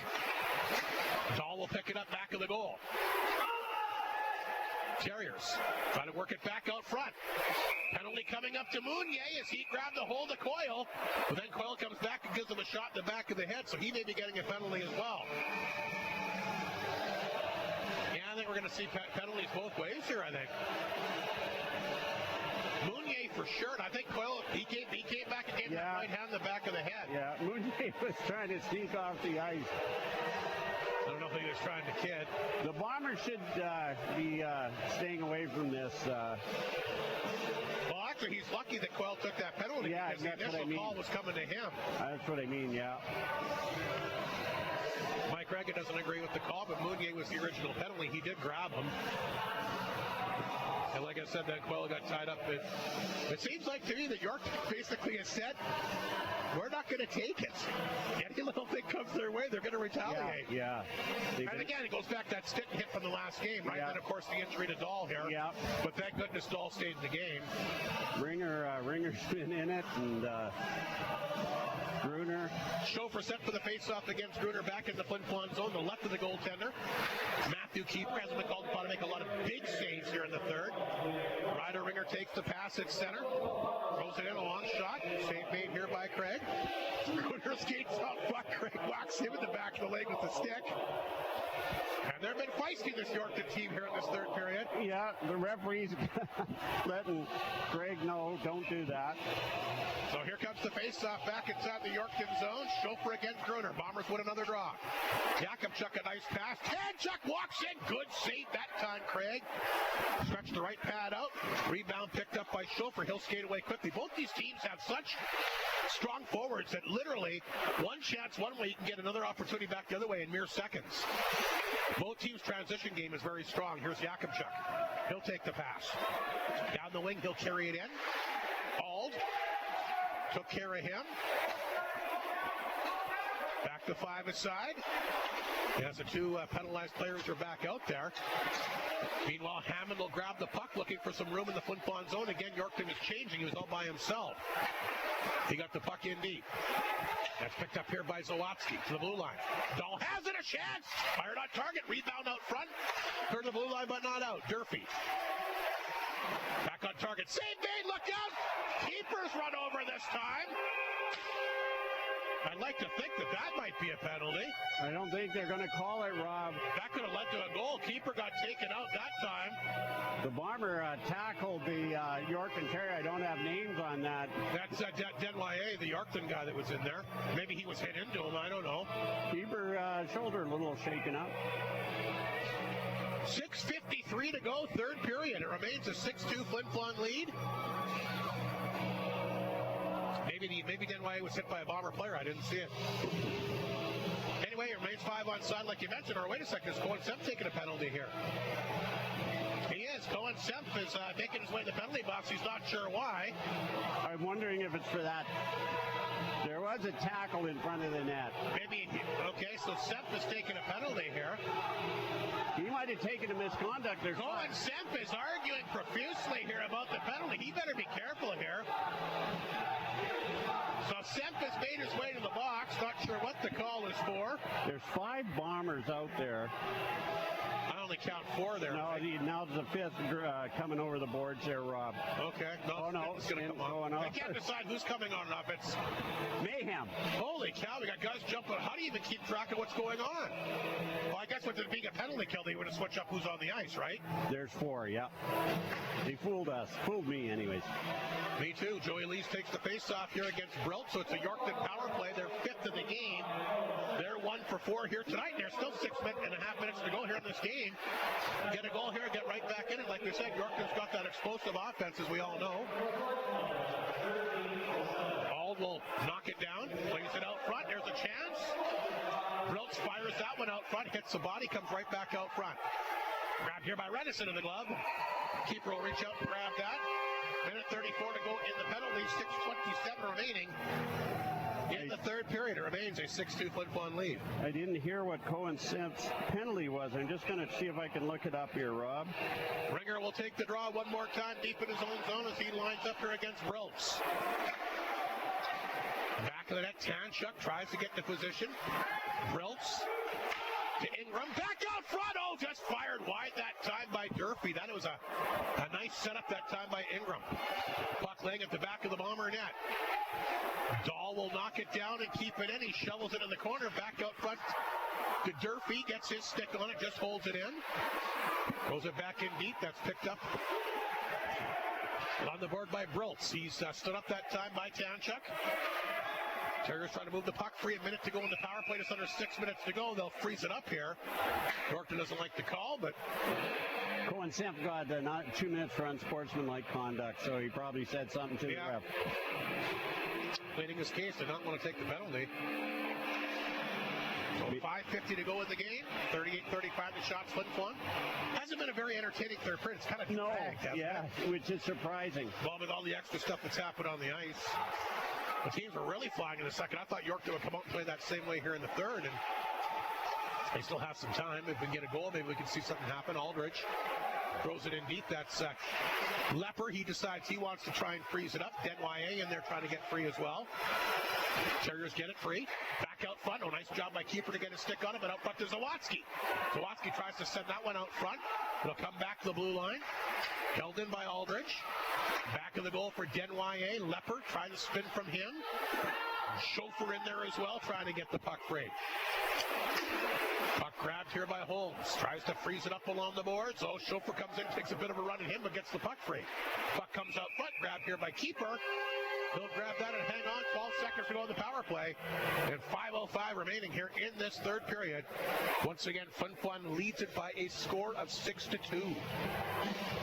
Yeah, the Bombers, great 3/4 of the second period.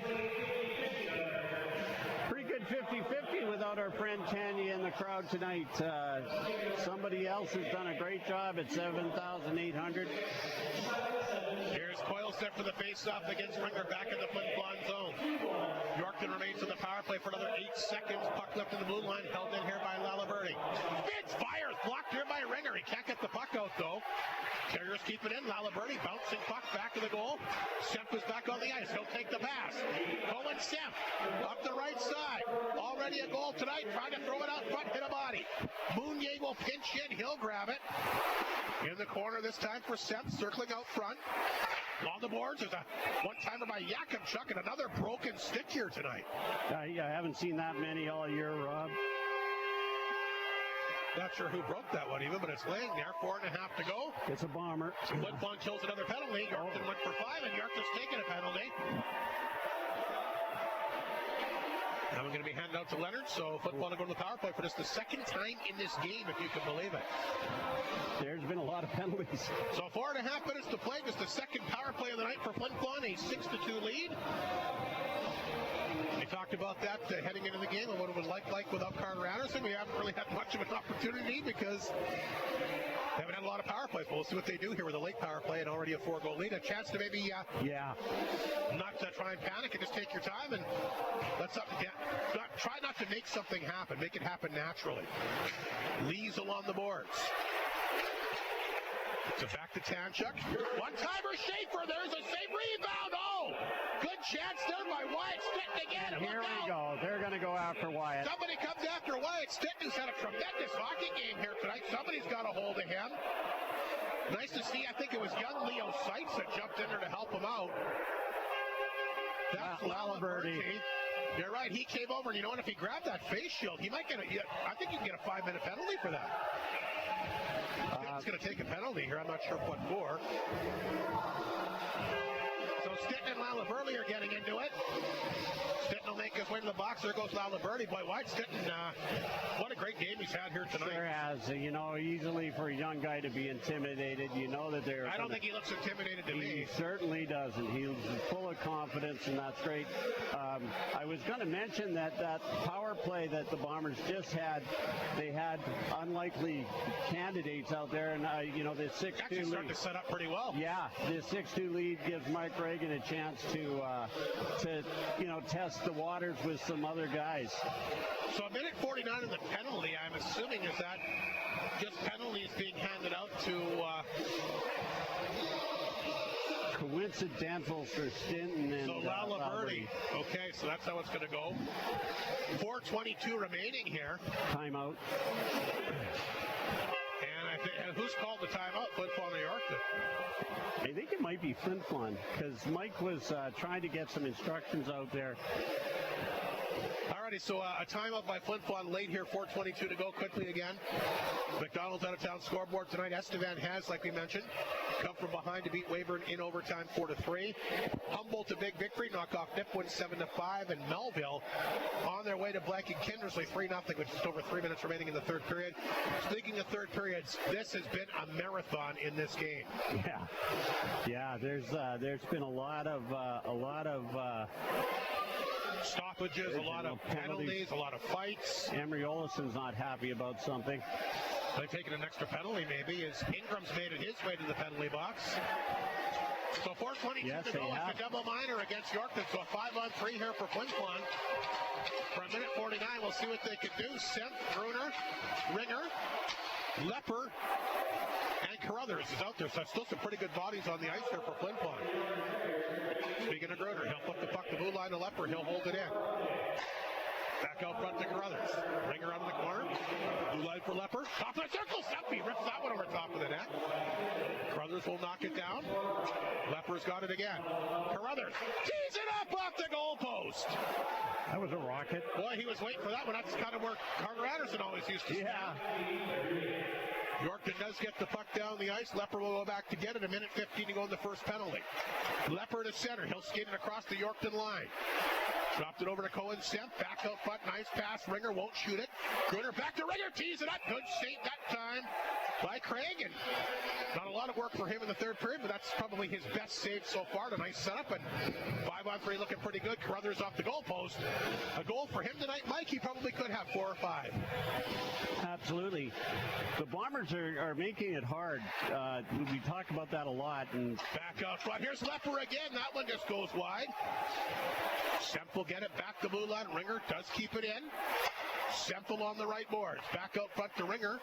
He'll drop the pass to Semp. Lepper at the blue line. There's Carruthers waiting for the pass. A one-timer by Semp, and Craig gets the right pad out. Makes another good save. Chauffeur taken down at center. He's got the puck underneath him. Ringer comes over, tries to whack it away from him. We got more penalties being handed out here. Mike Slip with 3:08 to go. More penalties going to be handed out here. Cohen Semp going off, I think. Nobody seems to know again. Somebody's taking a penalty here for Flin Flon. Ringer took a jab at the... Yeah, that's the guy I thought that they wanted to give the penalty to. I think that's who's going to get the penalty. That is. So Semp's going to make his way back to the penalty box. You notice what Keith Gruner did there. Semp started to get in the referee's face, and he pushed him out of there. Good. Keith Gruner is the leader of this team now, I believe. I totally agree. And he just showed it right there. Yeah, absolutely. So 3:08 to go. There's still 2 penalties on the board for Yorkton. It looks like I think Ryder Ringer's going to get a penalty. I'm not sure what they'll call that. I hope it's not a spearing penalty. Yeah, I was wondering that myself, Rob. I mean, it was a poke with a stick for sure, with puck underneath him.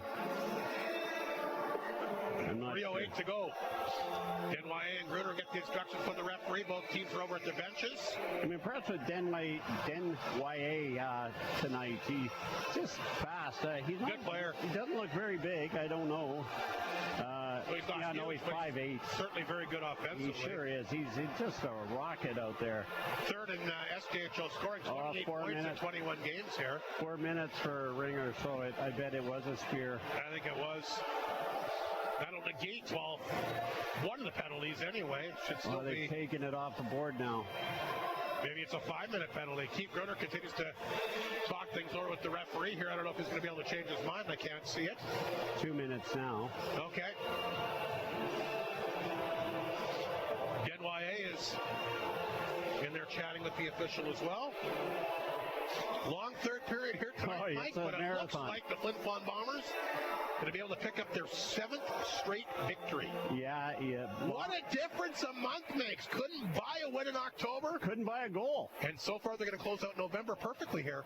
Unless something dramatically goes wrong in the last 3 minutes, Flin Flon's going to have a picture-perfect month here in November. That's it. Who would have ever thought that? I didn't. Yeah. I mean, Mike Reagan said at the very beginning of the season, he told me, and I know he told you, and he was talking to the fans, be patient with this team. They gotta get a game or two under their belts, and he was absolutely right. And they look like they've come into their own. One thing we talked about them being tied or close to the Yorkton Terriers, they're going to be tied. I forgot about those games that were taken away from the Yorkton Terriers. That's the big thing for them. That is, yeah. But like we mentioned with Emery in the interview you heard, they haven't really missed a beat. They were 8-2 coming into NIP1 last night. I mean, they're a good hockey team, and I'm not going to make any excuses, but they do have a sickness and some injuries going on. But Flin Flon certainly has done what they've had to do here tonight, and they remain on the power play here for 20 seconds, and then we'll be even here. Gruner will knock it down, a 4-on-3, a lot of open ices. He'll get it back to Lepper at the blue line. Lepper takes a look, dumps it off. Here's Carruthers. Back out front to Gruner. Great save again by Craig. He's given up 6 goals tonight, but he's made a number of monster saves. Semp through traffic off the post again. Gruner redirects that one. He can't believe it. Leonard back out there. That'll negate the Bomber power play. They're 0 for 2. Semp runs into Leonard here, and they'll blow that one down the blue line. There's going to be another penalty called. I think there is. What's he going to call this?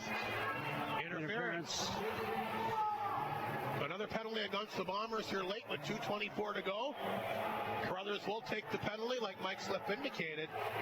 And I think this is the most penalties in a game that I've seen all year. Yeah, and all of them in the third, or most of them. Like it. But you said it, Rob. Maybe the referee's just trying to keep control, although interference isn't really that heinous of a crime. But I think that's maybe what they're doing. This could have got out of hand. So in 2 seconds, Yorkton's going to get a 5-on-3 here. Yeah, interesting. 2:24 remaining in the third period. 6-2 Flin Flon in front. The penalty parade continues, and now Leo Seitz will make his way to the penalty box to serve the penalty for somebody. And Yorkton's going to get a face-off inside the Flin Flon zone with 2:24 to go. And right now it's a 4-on-3, but it'll be a 5-on-3 here in 2 seconds.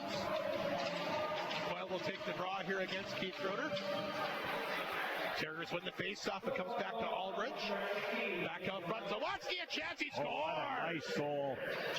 So 6-3 with 2:18 to go. Zawatsky made that one look easy, didn't he? He sure did. Just put it, and you know, on that one, keeper was a little deep in his net. Here it is. Yeah, Zawatsky, I don't know. Nice pass out from there. tight. That was just a great shot. That'll come at the 18:42 mark. Matthew was and that's Zawatsky's 6th of the year. That will at least negate the one power play. Now it should be a 5-on-4, should it not? Because he scored. I think that's what Cole Chanchuk is saying. I mean, the Bombers should be able to get another guy out there. You would think so. Kind of wondering about this. Was there still time left on the clock? No, the 2 seconds have come off. Yeah, I agree. So it should be a 5-on-4. Now Muka will come out of the box here. What was Muka even doing in the penalty box anyway? I think he was serving a penalty. Well, they set Seitz over there, I thought. Oh, yeah, you're right. I don't know. Bombers got 3 guys down there. Seitz is down there. So is Carruthers. And Wyatt Stetton is still in the box. So it should be a 5-on-4 here. Owen Semp was on the ice. He's made his... I've never seen that. This is just bizarre. The referees they've been out to lunch here. They don't know who's on the ice. They don't know what's happening for penalties. They're taking forever to make decisions. Yeah, I gotta go to bed soon, Rob. I have to go to work on Monday. Yeah, so do I.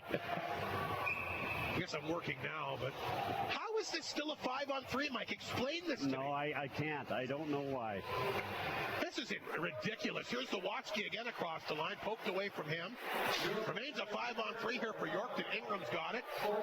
Blue line to Aldridge, back to Ingram. He'll hang on. Boy, there's still time out here. 2 minutes to go. Zawatsky tried to score from the same angle again. That one off the side of the net.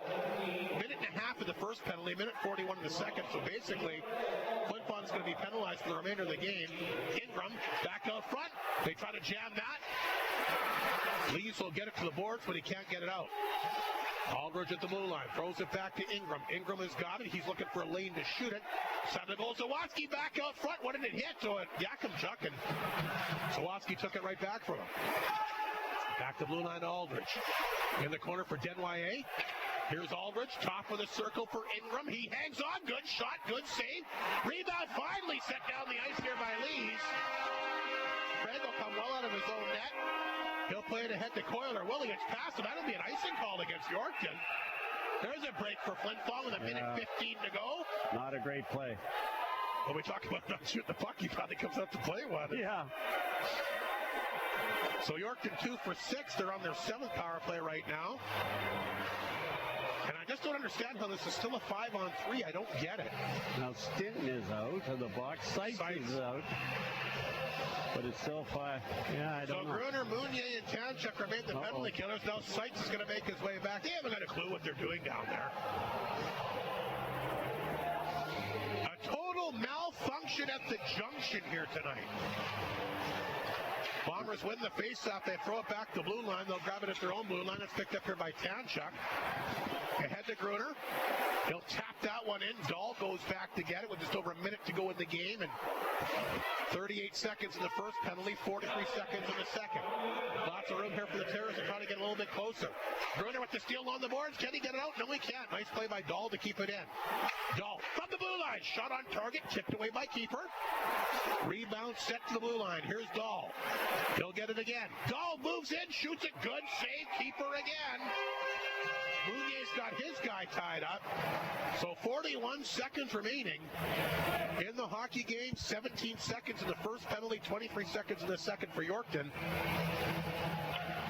Their 7th and 8th power plays of the game.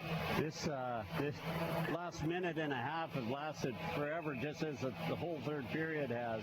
Gruner remains out there for Flin Flon. The Terriers do win the faceoff at the blue line. They'll feed it back to Hammond. He dishes that one back here to Denwye. Middle of the ice, back out front. Good save there. Keeper, where's the loose puck? It goes wide. I think that one went off keeper's mask. First penalty about to expire here. As Leffer does a nice job to pin it up in the corner. There's Ringer. He's out of the box. So Yorkton 2 for 7. Now Carruthers will come out. Second penalty over, and they'll freeze it up. So great job there by the Bomber. Really good. Yeah, really, really good. They got the one good shot on keeper, and again, the best penalty killer is your goalie. And he's had a nice game, hasn't he? He sure has. And Matthew Keeper made some great saves there. Oh, 12.8 seconds remaining. Finally back to 5-on-5. To take the face-off here against Henriksen. Off the draw, Henriksen throws it out front. Save made, keeper, rebound picked up by Carruthers, but he can't get it out. Leonard has it. Poked away that time by Carruthers. He'll get the puck outside the zone. Aldrich goes back to get it. And that's going to do it for the game here tonight. Flin Flon's won 7 in a row.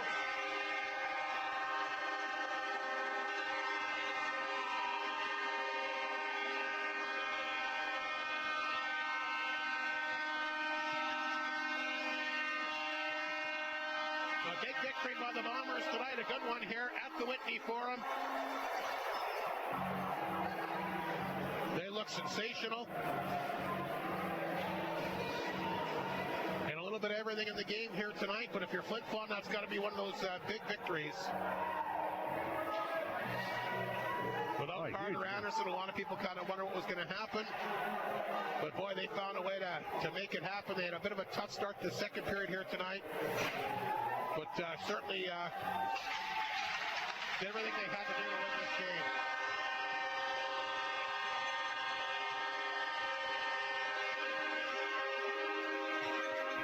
And that That's 7 straight victories against a very good hockey club here tonight in the Yorkton Terriers. Yeah. We'll take a break. Lots still to come from the victorious Whitney Forum tonight. We'll, of course, have the final game summary, all the post-game show awards, and the Great North post-game report as the Bombers celebrate a 6-3 victory.